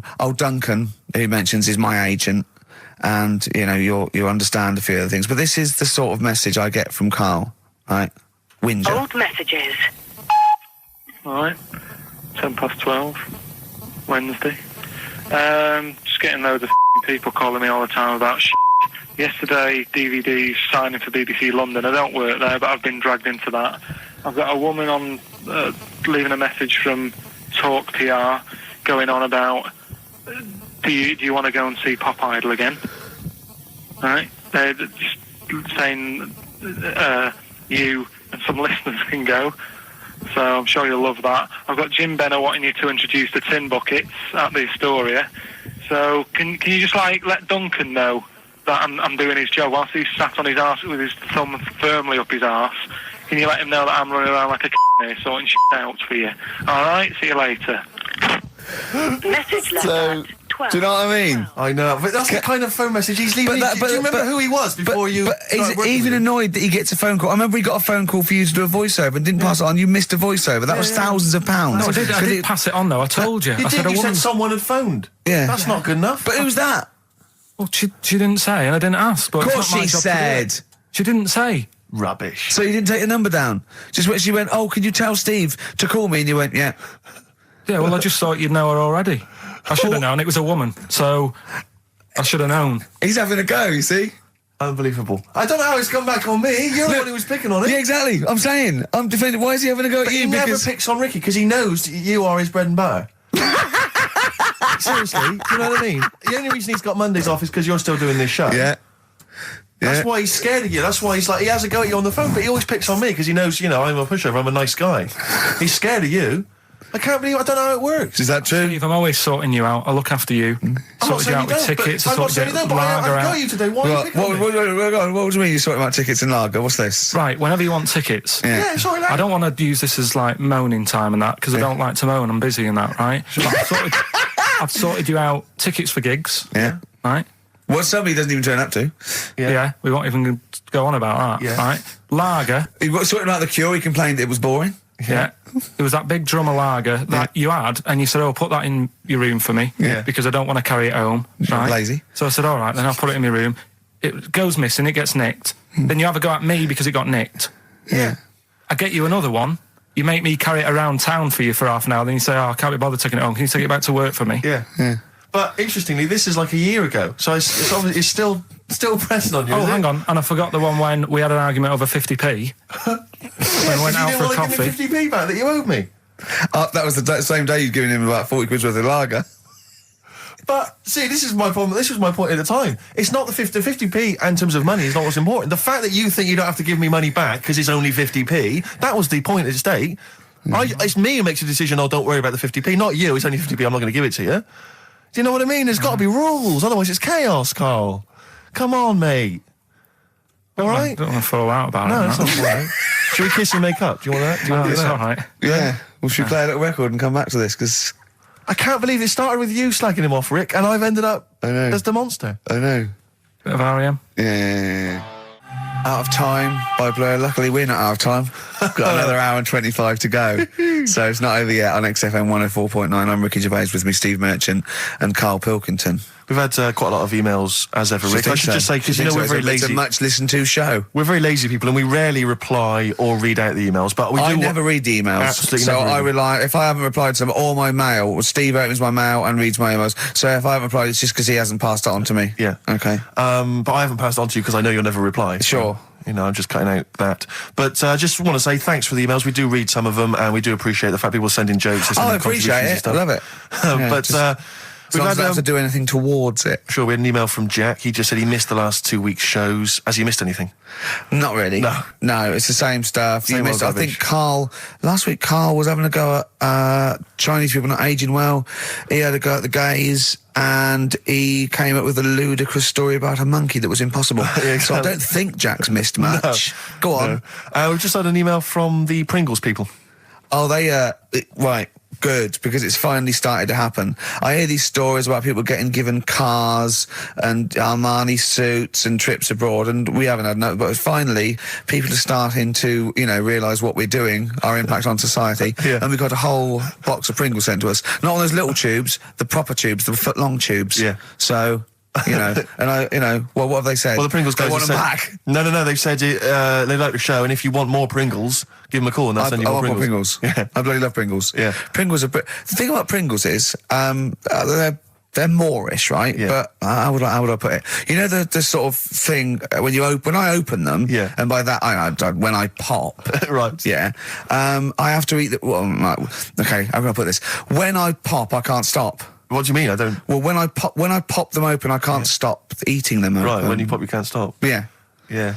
I think that's because of the chemicals. I think that might be the reason. But they're good chemicals. They're good chemicals. They're the best chemicals. Pringle chemicals. They're not bad chemicals. Like Lovely. you're using chemical so warfare. yes, I want some more Pringles. Bob Dylan, It's All Over Now, Baby Blue from 1960-something. Bit of trivia for you, Steve. Go on. That is the last record we ever played on the old XFM before we were fired. I bet that was a moving moment for about 8 people. I just thought of something. You know that thing we did about, they said that we just cared about the money, selling it to America? Yeah. If we cared about money, Yeah. would we be here now? Do you know what I mean? I know. I think this proves that we don't do things for the money. Exactly. Jesus. All right, Carl? Couple of emails. Monkey Matt's emailed us. Who? Monkey Matt. I'm at you, yeah, go on. Yeah. He says... How's the Monkster? He's all right. He says, Carl has missed a cracking headline from The Sport. Hide-and-seek champion found dead in cupboard. I hope it's real. I don't know if it is. I doubt it. Feeder. Do you know what? I'm annoyed at now, right? We've got another ad break coming up. How many ad breaks have we had in this show? I know. Carl, how many ad breaks have we had in this It's only show? about 3 an hour, 3 or 4 an hour. 3 or 4 an hour, so about 3 minutes. So 20 minutes. 20 minutes is wasted on shite. I mean, apart from the stuff we talk Well, about. it's funny you should say that, because someone said to me last week that they felt that there were more adverts now on the show than there used to be. Are there more adverts Rick, in the show? I think, just checking some of the emails, I think that's because people are requesting them. They find them more entertaining than what we're giving them. But can't we sort this Well, out? don't go on about it. No, can't we though? Why can't we have less? Why have we got so many? Is it? It happens, doesn't it? Well, no, you can't listen to radio in after every record. It's bad enough trying to keep me listening with the rubbish we come out Yeah, with. we've got Rockbusters here. Let's get them back. You know what I mean? Don't steal our son. Please, lads. Thrills on XFM 104.9. I'm Ricky Gervais. With me, Steve Merchant and Karl Pilkington. Yeah. Little Carly Pilkington, little baldy mank whinging little twat. How are you? Yeah, all right, yeah. What are you doing? Happy? Feeling a bit happier today? You look as full of spunk, as they say in America. Yeah, I'm all right. Just a bit of a miserable day, though, isn't it? Yeah. A bit miserable. Yeah. Walking in today, right? Do you know I walked through, like, the sort of the gay district of London and that? Right. You don't walk, you mince, don't you? Well, just walking through on the way to work, and I'm always interested in their little shops and stuff that they have, right? Loads of... Their little shops. There's no don't be ashamed of. If you want to go in and buy something, go in and buy something. I'm just having a look at, looking in the windows and stuff. Little postcard just near the entrance. Yeah. That's meant to tease people in, to make people go, that sounds good, I'll nip in, right? Little postcard, free butt plugs with every sale. That's great. How did we get from 5p off milk to free butt plugs with every sale? Wow. What society come to? Well, it's because we're liberated, Rick. Yeah. It's an open society. What did you buy to get them? You didn't buy... No, I didn't. But what's the purpose? What, of the poster or of butt plugs? Butt plugs, because I really honestly You don't... shove them up your arse, don't you? Whoa, slow down, bum. Shove them up your bum. Yeah. But when? Is that just like when you doing whatever, doing stuff around the house, or... I think it's not to keep things out. Is it like you would use a plug in the sink to keep, the water in the sink? Oh, if you're not gay. Get that? Oh, yeah, no, I know what you mean, yeah. I don't know. No entry. What is it? I mean, I don't understand what I that's don't know. I assume it either feels good or are they... well, I've got to be careful here. Or are they sort of like breaking it in? Right, yeah. Do you know what I mean? Like it's like a shoehorn. Sure. or It's like when you stick paper in your shoes if they're a bit tight. Or those people who sort of like put little bits of wood in their lips, and then as soon they've got big plates in their lips. Yeah. Same as the butt plug. It means you can, you're ready for anything. I don't know, do I? Look at Carl's face. Well, if you know what butt plugs are used for, then why not get in touch? Ricky.Gervais at XFM.co.uk. What do you think? If there's any... I can't believe we're already on this subject. I know. It's 1:05 and we're I was going to say then, if there's any people who use butt plugs, and I was thinking that Karl would have said, well, they're not up yet. Yeah. Because they go out late. No, but what is it? We're award-winning people. We've written a TV not on show. radio though. Not on radio. We're rubbish on radio. I know, We've got nothing to lose. But I always say to you, Steve, that I like educating people and that. Now, the way I see it is I didn't know what they were. Let's phone to go. Someone might know about butt plugs. All right, we'll get. No, get them on. Get them on. Ask them. No, because they might say something dodgy. Oh. Yeah, whereas, what have we just been doing? Just take a chance. Take a chance and tell them not to swear. Well, you tell them. Okay. Right, Steve, I haven't got my headphones on. Hello, who's that? Hold on. Who, sorry? Nicholas. Nicholas, hello, mate. You're not going to swear, are you? No, I'm not going to Keep it clean. Yeah. Keep them keen. What were you calling about? I'm phoning about your plugs. About, not my plugs, but your plugs in general. What, do you know much about them? No, Are you a plug user yourself? No, I'm just thinking if maybe you've got some gay friends and you're spending the night at their place, you might want to use one. Right. What, you mean experiment with them, or...? No, so you can make sure they're not going to do anything while you're asleep. Could I suggest, just lock the door? I mean, that is easier to me. Can I make a bigger suggestion? That's probably the most homophobic thing we've had said on the show today. Thanks very much for your call. Right, okay, good. Well, that's why we shouldn't put people on the line. Just, without checking first. I think Carl's made a good point. That's the calibre of listener we've got. Karl, come on, what's the matter with you? Oh, Thorns. that's all. No blue sky. Beautiful, isn't it? And that a great track. It's all right, yeah. Just had an email, yeah. That woman who opened the Office script could have her head cut off. Apparently. When a letter is posted, it becomes the property of the Queen until it reaches the person it was meant for. By opening it, she's committed treason and could be killed. I don't know if you're familiar with this story, Karl, are you? Go on. Apparently, some copies of the Office Christmas specials scripts got sent to the wrong address. Some woman. And, I mean, I don't know what you do in that situation. Normally, if I get mail that's not addressed to me, I just give it to the postman or put it back in the postbox. Radio 1 tried to speak to her, but apparently she's got a gagging order, which makes us think that she sold it to the Sunday. So we'll read it. We'll read the plot of The Office tomorrow in the Sunday papers, which ruin it for some people. Ruin it for a lot of people, yeah. But the other thing is, I mean, if it was sent to her, obviously her name wasn't on it. Oh. If that's true, in which case, I think that's quite a serious offence, isn't it? I would hope so. I mean, I would hope that, if I sent something in an envelope, it was... But the BBC, the BBC thinks that because the person they said it was meant to be sent to got his, he thinks maybe that's an excuse. Maybe someone gave her the script and said, don't say it came from me. Yeah. So... I don't know, maybe she's protected someone, I don't know. Yeah, well, I mean, if that is well, the case... either way, don't sell it to a newspaper. Well, It's just the kind of mercenary nature of it that I loathe, It's the fact that it's only just now makes me wonder if she had it there lying around in her house and someone said to her, well, why don't you go to the papers? Yeah. Try and flog it. But I just don't think I don't think she's going to get a lot for it, because people are going to see it soon. It's not like it's the Hitler Diaries. Well, they're not very well written. But, I mean... I don't know. I tell you what I'm frustrated by is just the fact that it's like we've worked hard to give people some kind of pleasure for this Christmas, because a lot of people are very depressed, Rick, very low at this time of year. They've not got what they wanted. But we're trying to cheer them up, give them a bit of happiness. Yeah, but I think she'll be happy if she gets a lot of money. True. True. I don't know. I think it's just tacky, really. It's like, well, I just say, if you're a fan of the show and you don't want to know what happens, then don't read the Sundays Tomorrow, or at least avoid it when it says we tell you what happens. But the papers might not ruin it. The papers might go, we've got them, but we're not going to ruin it for people. That'd be a nice, ideal. Be a nice gesture. Ideal. But I don't know. All I can say is it's a good job that I send out the prizes. True.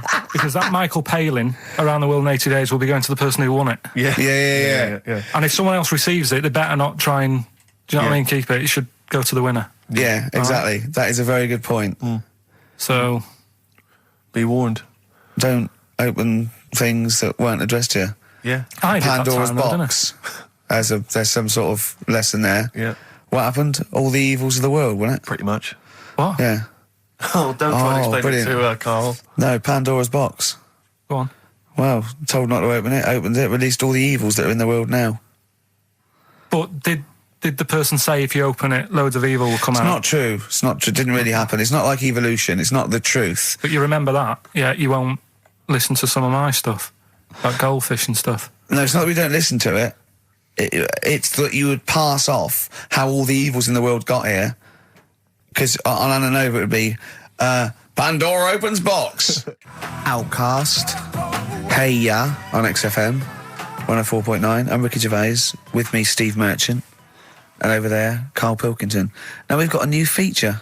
Well, I don't know if it should become a feature every week, Rick. I'm not sure it's got legs for that. No. But maybe in the absence of Rockbusters. Basically, I was looking through the pigeonhole, and we got a lot of stuff sent to us, a lot of junk, stuff we don't really want. Yeah. And a lot of people, for some reason, they send us... Begging letters, a lot of that.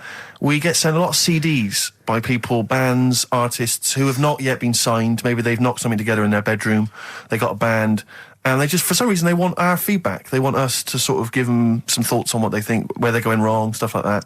And I just thought, I was having a clear out, and I thought, why not just give them a little chance, Yeah. Just throw them a bone, Rick. Honest critique? Honest critique of some of the artists that sent us stuff. Okay, go on. These are bands that have not been, they've not got a record contract. This is exciting. Okay, name the 3 bands well, first. I'll tell you, no, we'll go through them individually, and I'll hear a little snatch, and then I'll get your opinions, both from you, Rick. I know you've been in the music business, you've got a good general knowledge of music, you've got good taste. Big time, and also big time. Karl Pilkington's views as well. Yeah.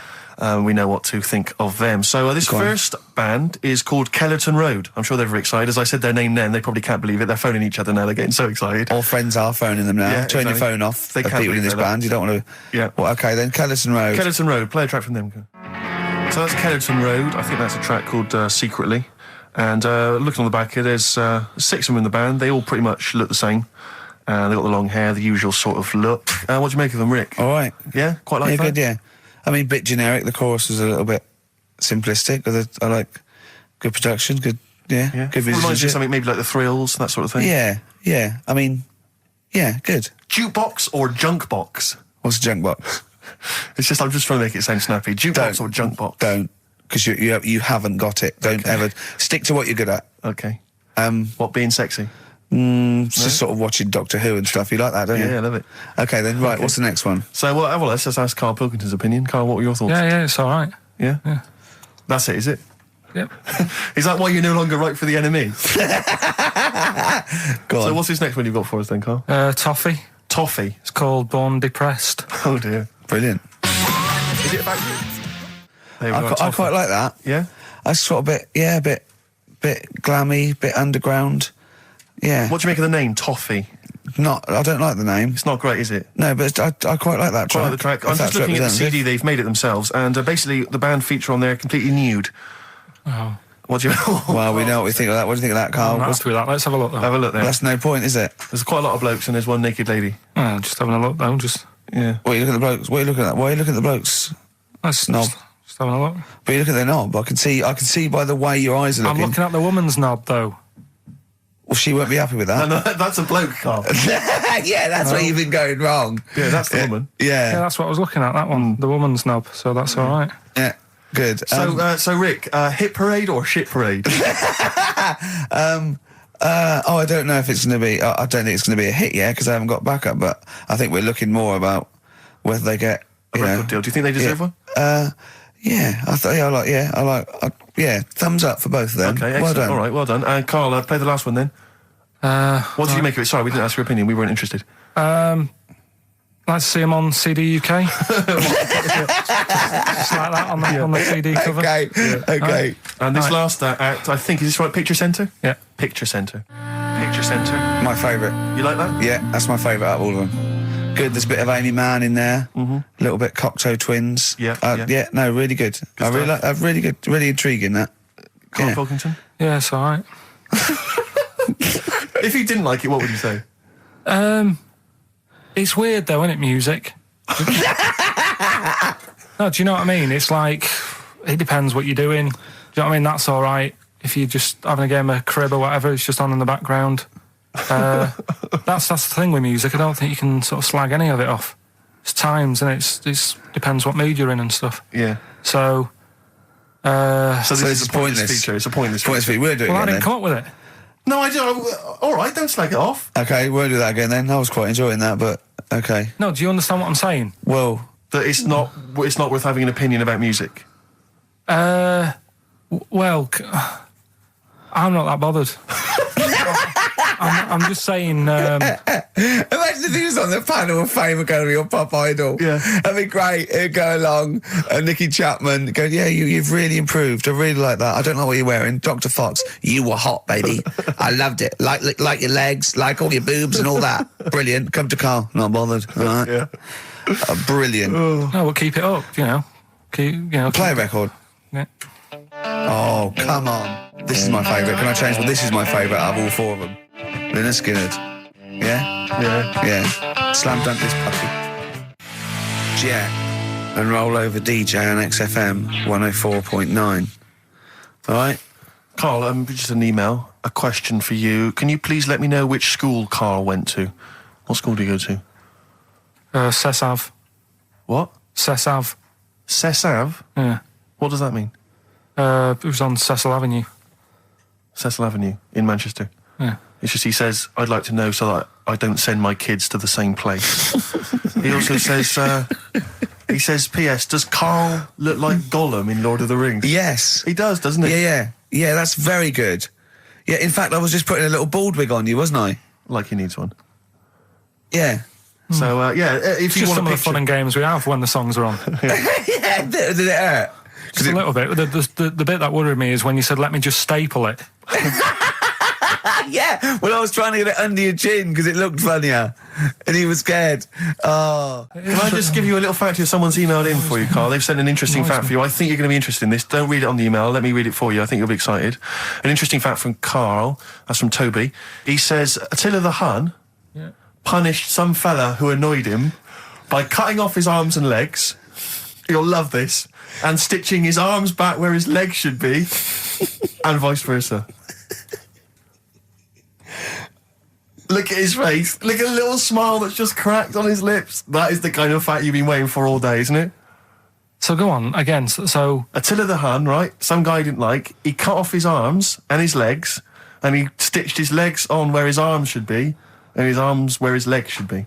Look at him looking at his body, trying to picture it. Yeah. I'll let it sink in for a little while, then I'll ruin it for him. Carl, what are you thinking? I'm just picturing it. Well, he would have died. It would have been tokenistic. There's no way that person could have lived through it. So it was just for Attila the Hun's fun. He probably put him on a stick outside his gate or something. There's no way in those days that he could have gone through complete limb amputation and... So would he have wore a jumper for pants? Who's the winner of the competition? From Walthamstow, it's Joe Ogden. Well done, Joe. You got the correct answer, which was what? The fella with two heads at number 50. Number 50. Is that it? Are we off? Yeah, that's it. Yeah. All right. Cheers. More of the same drivel next week. Bye. Placebo, Special Needs on XFM 104.9. Email in where Lanzarote is. I don't know if it's Italy or Spain or Europe or maybe Africa. You know, these are the sort of things, these are the reasons I come into it, to at least learn something, innit, Carl? We've stopped educating Ricky, so I've stopped learning, you know, about things like the woman who ate mud all her life. We've had a lot of emails, Carl. I don't want to sort of put a dampener on your Christmas, but a lot of people have been slagging off Lanzarote. One of them just said, well, one of them, I don't know if I can find it. It is Canaria, isn't it? It's Gran, it is one of the Canaries, isn't it? It's a volcanic island covered in volcanic dust. It's very windy, so you have to dig a hole to sit in on the beach, and there's hardly anything to do. That's from Mike Godham, he says, unless you like quad biking. Well, you know, you've seen what happened to... no, don't go quad biking. Not with your little head. There's no protection at all, is there? I don't know what you're thinking. I don't know. At least Rick Mann and Ozzy had lots of hair. Yours would be like Humpty Dumpty. It would crack like a little egg. And then we'd seen, there's no kings or kings horses. So, well, they couldn't do the job anyway. No, we shouldn't really send them. They're not really qualified. Horses not equipped to put back a medical man like Neil Fox in. Yes. To mend but not eggs. Some kind of military horse. I bet he's had egg on his face a few times, hasn't he? What, Foxy? Yeah. Most of the series are Pop Idol. Right, Carl. Lanzarote, good or bad? Well, you got to give it a go, haven't you? Yeah, well done. Give everywhere a go. Exactly. That's what I was saying. You know, don't just take the word for it. I mean, if it had said an Ananova, Lanzarote shit, he'd have believed it. Sure. You know, if he'd have overheard it in a pub, Yeah. Lanzarote a crap, he'd have believed it. He'd have seen it on a website that was mainly concerned with monkeys and witches, he'd have believed it. Yeah. As it is. Everybody raves about New York, and when I went there, I thought it was rubbish. Well, you're an idiot then, because that is possibly the greatest city in the world, along with London. Subjective, though. That's why they have holiday programmes and that, innit? So you see it and you decide for yourself and that. Yeah, but you saw Venice on a holiday programme, as you put it. You went there and you went, it was rubbish, full of black bin liners. Well, it is. Right. Didn't they show that? It stunk. Didn't Judith Chalmers say that? Oh, it stinks here and there's loads of rubbish everywhere. No, she didn't. Did she mention that? Oh, that's what I mean. So it depends what you want from holiday, doesn't it? Well, yeah. But So... you're an idiot if you don't like New York, so next. Anyway, come on, break up, guys. Kiss and make up. Yeah. Carl, we've had an email. Some old Rockbusters. Someone's emailed in. They wonder if you can get some of your old Rockbusters clues, your old genuine Rockbusters clues. I know Rockbusters has come back. Well, of course he can. It's the way his brain works. Well, indeed. But I think you'll... maybe you can also enjoy the challenge, Rick. Yeah. And you at home. I remember them as well, because I remember how angry they made me. Here's some old Rockbusters. That army's got some nice trenches. DW. That army's got some nice trenches. DW. No? Dandy Warhols. That one works. It's not bad, is it? That's why I didn't get that one, because it worked. Yeah. Yeah. Okay. She's only got one sticker left. It was actually he's only got one sticker left. Oh, okay. He's only got one sticker left. Oh, the band His Last Sticker. Exactly. With Justine Fishman, yeah, His Last Sticker. Yeah. They were brilliant, weren't they? What happened to His Last Sticker? Are they still going?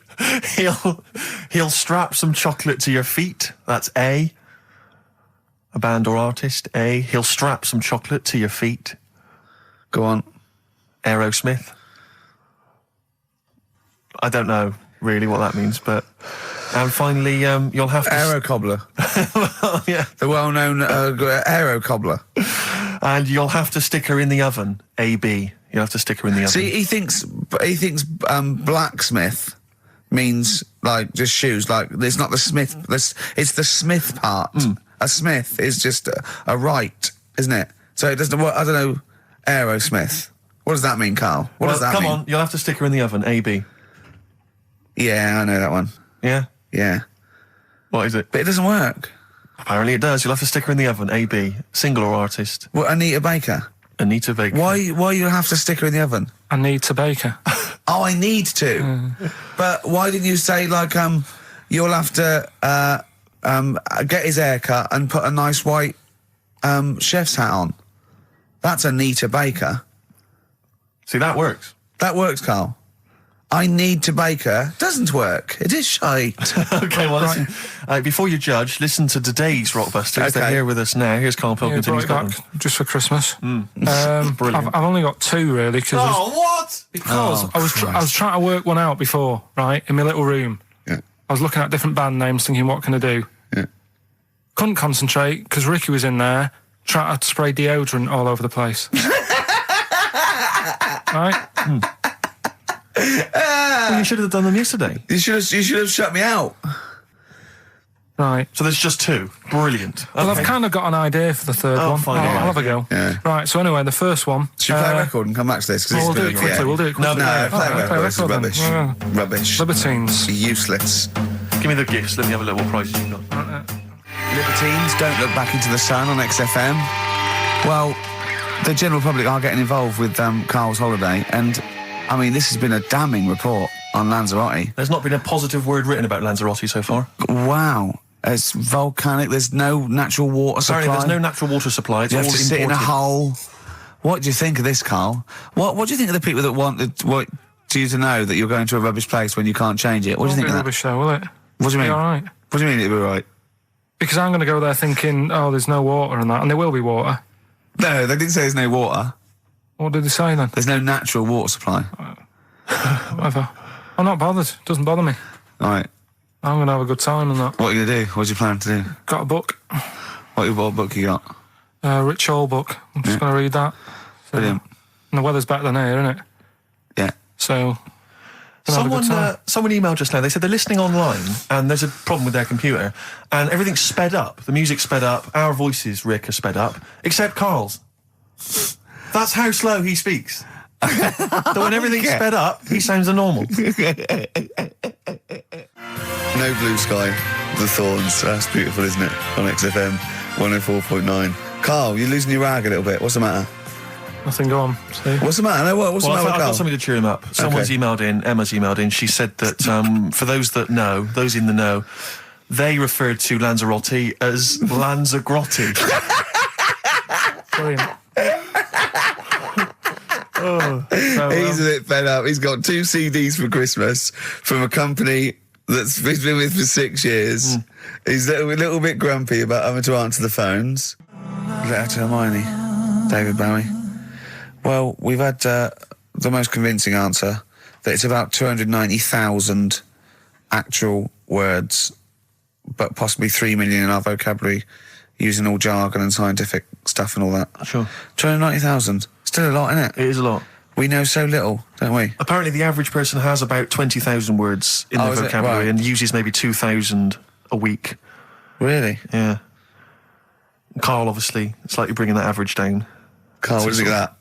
Single figures. Doesn't matter, get by. Why have you got to use longer words messing about and that? I told you, that word about old, anti-dipuian or something. Just say old. That's a bit old, isn't it? That's a bit anti-dipuian and that. What's the point? Yeah. Get to the point. Sure. Busy.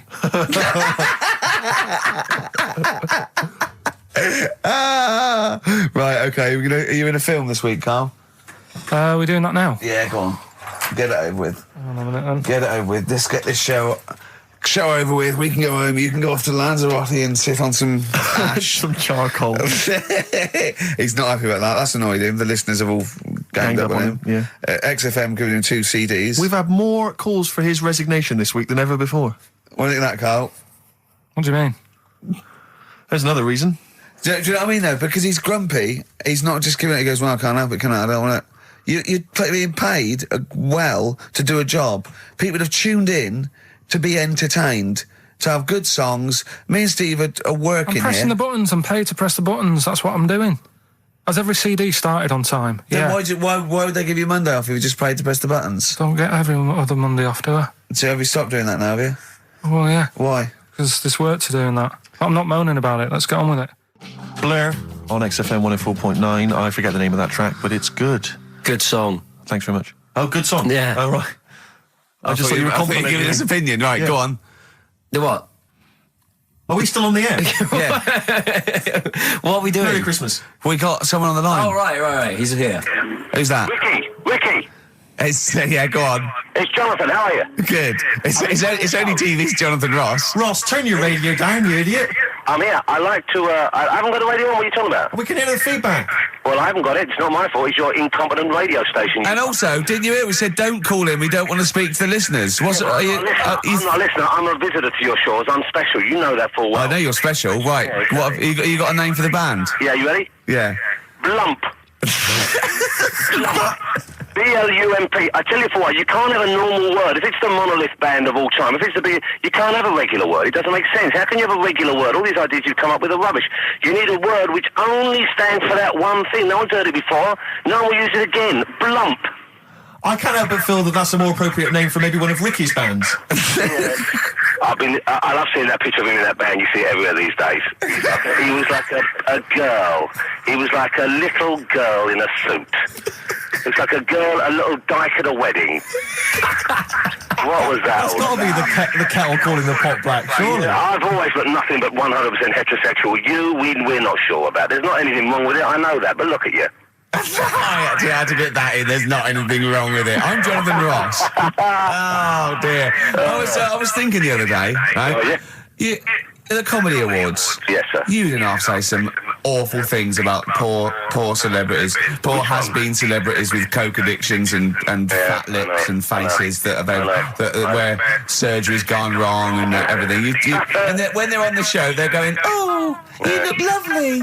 Yeah, oh, I'm nice to so them. good. Well, I'm nice to them to their face, but obviously when I'm not with them, I like to let my true feelings be known. What's wrong with that? That's how everyone Well, I'll tell you what, you can get anything off your chest you want on this show. Any celebrities you want to talk about? There's no one listening. It's just between me and you. A lot of people listen. They listen to my show, and after they've had a few hours of, good laughs, they like something bland to just cool them down afterwards. So they flip over. We know this happens.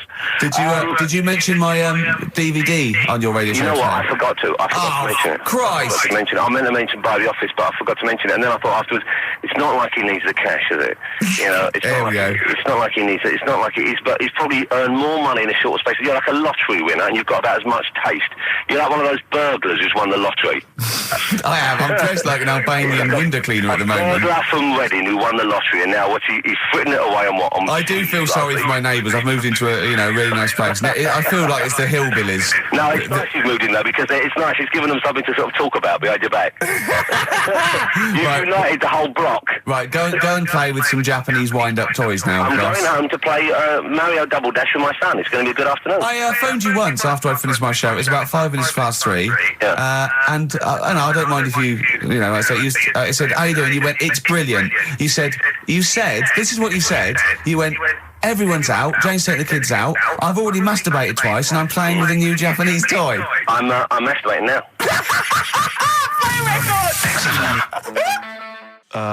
Kings of Leon, Wasted Time on XFM 104.9. Sorry, I was sidetracked there by just some of the band names. Now listen, I want to put in 2 of my own. I want to win that pile of tat out there, right? I've got 2 names here, okay? We should just remind people in case they've just tuned in. Oh yeah, Ian Canfield has chosen his mega band of all time. He's got Keith Moon on drums, he's got Lemmy on bass, he's got Keith Richard on guitar, he's got, who have you got singing? Robert Plant. Plant. And their manager is Vance. But he needs to announce them at Wembley Arena. They're already sold out. They're at number 1 in the album charts. They're the greatest rock band of all time. And I've got 2 suggestions. Okay. What about this? Please welcome to the stage. Tungsten lung hemorrhage. Yeah, good. Yeah? Please welcome to the stage. God dildo. God dildo, interesting. Nice juxtaposition there of God, the almighty creator, and a dildo. Nice use of some contrasting imagery there. Yeah. Powerful and topical. Tungsten lung hemorrhage. Yeah. We've had a couple also on the email. People didn't really include their names, but who cares? Please welcome to the stage, Balls of Steel. Balls of Steel, yeah. And we've had like Brain Hammer. Yeah. Brain Hammer's good. Lots I like of Brain Hammer. brain-related stuff. Quite liking the idea of tumour fish. Tuna fish. Tuna fish is very good. I like tuna fish. I just wonder if there's one more contender. I don't know who this was, Ian, that phoned in with it, but possibly it's topical. Yeah. Deathly Hem. Yeah. Deathly Hem. It's brilliant. Oh, it's Deathly Hem. Please welcome to the stage, Deathly It's Hem. Deathly Hem. Who's that? We've got to give it to I don't know who that was. Oh, but, well, if you came up with Deathly Hem, email again. Deathly Hem. It's the greatest name for the greatest rock band of all time. Will you please welcome to the stage, Deathly Hem. Cheering breaks, mind over money, XFM 104.9. I'm Ricky Gervais, Stephen Merchant, little Karl Pilkington. Yeah.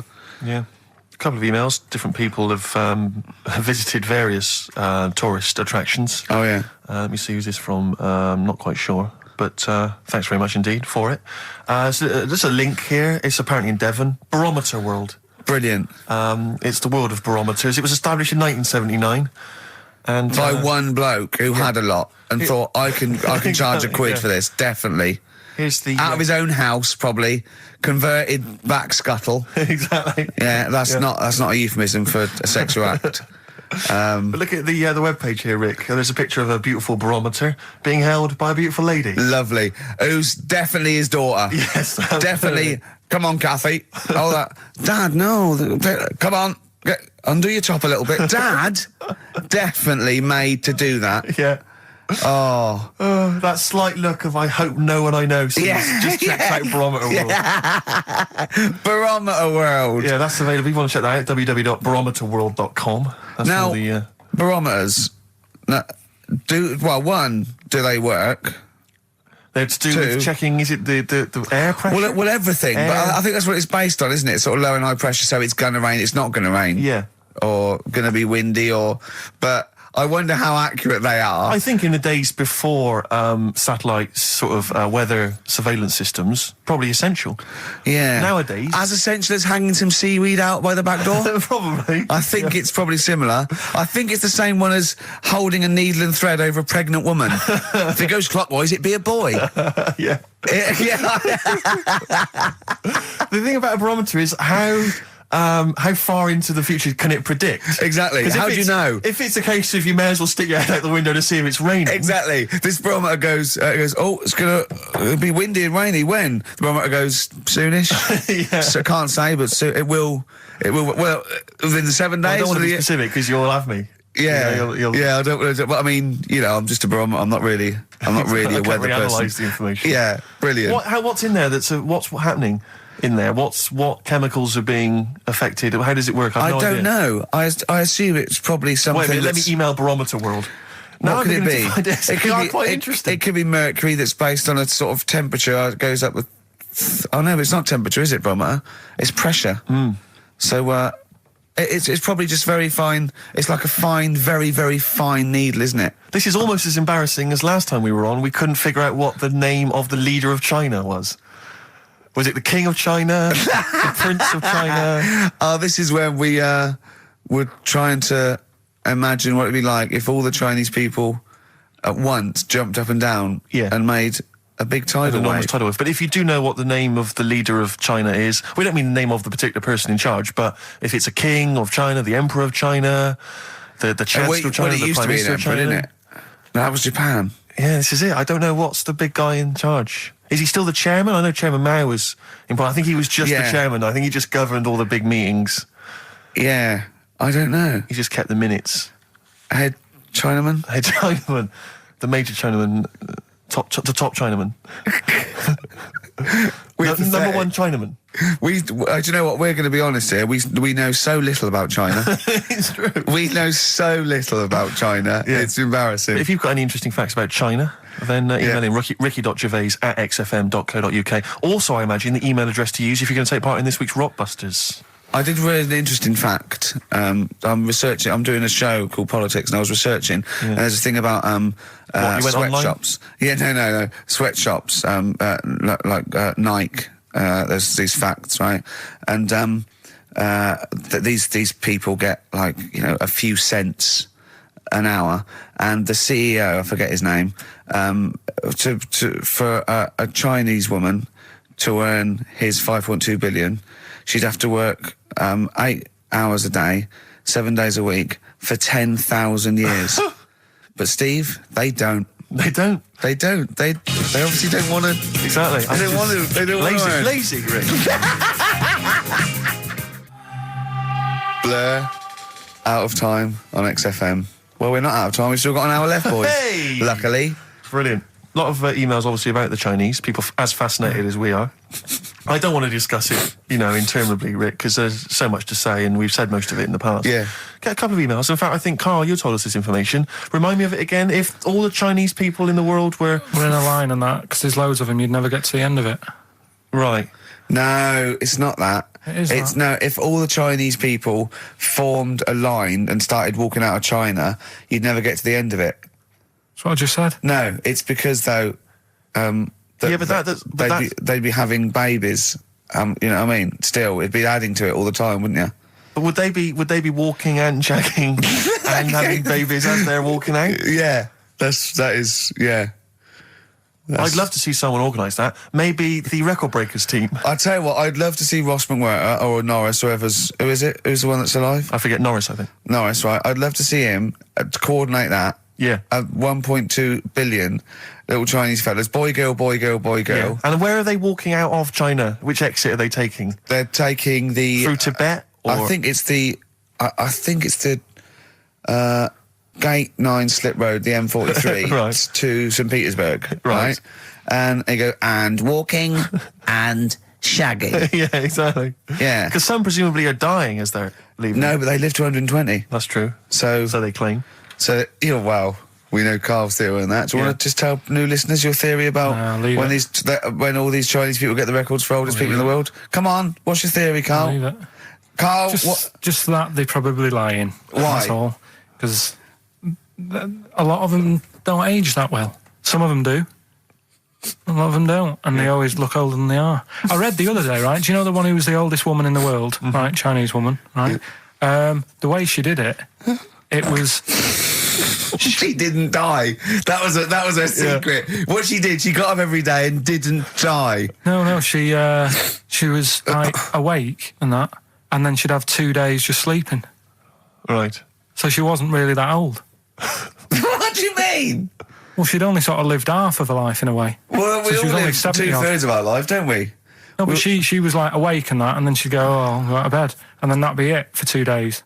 Carl, you're a second-time buyer, aren't you? Yeah. Bought one in Manchester. Lost $7,000 on that one. Well, don't buy in Manchester. No, it's a good flat. It's just it wasn't. I didn't buy it to sort of make money. I thought I was going to be living there like all my life, and then a job came up here, and it was like, oh. You bought your first flat in Manchester. You assumed you would be living there for the rest of your life. Well, I wasn't in a rush. Play record. You're an idiot. Hang on a minute. So have you got a property portfolio? Have you got the 2 houses now? No, I've got rid of that one. Oh, you sold that one? Got this flat. £7,000 loss. Got this flat. I'll tell you something that is interesting. Hold on, though. What? £7,000 lost. Yeah. It's a flat in Manchester, but it could only cost about £8,000 anyway. Right, Steve, something they do now, right, they've got to do by law when you're buying, right? I was looking at one in London, right? It's haunted. They've got to tell you now. Right, don't talk shit. I'm telling you now. Play a record. I'm telling you now. Yeah. There's no such thing as ghosts. That is ridiculous if that appears on a legal document. Right, if there's anyone who sells flats and that, does that for a living, yeah. Right, email in, because I'm telling you now, that is a fact. She sort of dropped it in. She said, I said, oh, nice feel here. And she said, yeah, well, that'll be the ghost. Just dropped it in, that's all they've got to do. And then I was like, what? And they went, oh, yeah. That's all I've got to do, is it? So that's the legal thing. Did you drop it in? So in court you go, did you drop it in? Yeah, I dropped it in. Play a record, you're an idiot.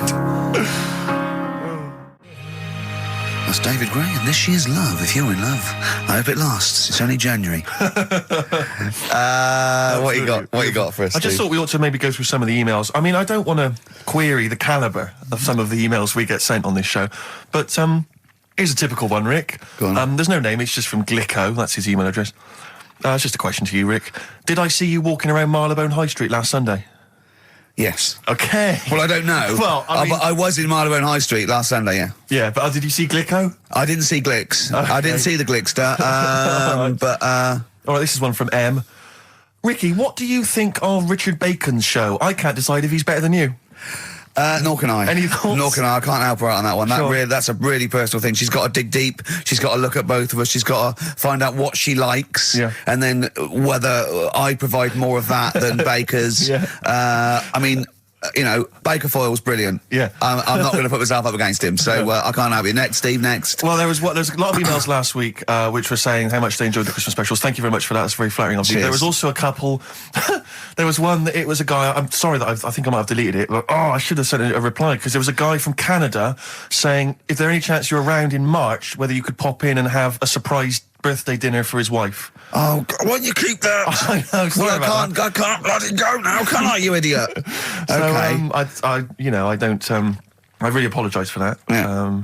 There's also, this is interesting, this is more for Carl, really. It seems unlikely. Is it from a doctor saying you're an idiot? We've got plenty of those. I tend to delete them. Okay, all right, yeah. Look at his face. No, it just says, don't like to complain, but I won the film competition about 5 or 6 weeks ago, and I haven't received my prizes. Oh dear, that's all Carl has to do on the show. We provide the chat, the records, the light entertainment. I mean, the glamour. Strokes of comedy genius. All Carl has to do is send out the prizes and say there was a monkey that was a bank robber at 5 to 3. Yeah. What's your excuse, Carl? Do you remember her winning? I've got all. What, you calling her a liar? Well, I am, because I don't remember ever seeing. Right, that he's calling her a liar. So Joanne Ogden, you're claiming, is just making this up. She sent this in on a whim, trying to fool us and get some cheap tat. Wow. I don't believe that. I don't believe anyone would lie to try and get Knowing Me, Knowing You on VHS. I really don't. Well, I'll look in the records because we keep all the details, so... Do you know what I mean? Right. Well, one of you's in the wrong. And do you know what? Knowing you, Carl, I don't think it's Joanne. No. Has anyone else ever emailed in saying they haven't got the bag of crap? No, they haven't. Well, one mistake's one too far, because that's one person. So, you might send out 30, but that one person, that's the first time they've won a competition. They want the history of wind narrated by Donald McIntyre on VHS. Yes. And, Stephen King's It on Betamax. Yeah. No, they sometimes they want the best of Primal Scream on a cassette. Exactly. So, You've got to make sure you're sending these files away. Yeah. Final email from Andy. He says, the webcam is pointing at the ceiling. Is it because the air conditioning vent is more exciting than what happens on the show? Let's put that down now. I think that's absolutely right. Hold on a minute. Now, just if someone... Is that good? People love the webcam. I don't know what they're interested in, because all they get is a picture of Carl's big head. It's not as big, it's just round. Oh. Get it right. Yeah. Carl, I'd like you to play the next tune. I got sent a little cheeky primer for The Cure's Join the Dots. It's B-sides and rarities, lots of stuff from them, from all over the ages. And it's amazing how good their B-sides are. Here's one of them playing. Yeah.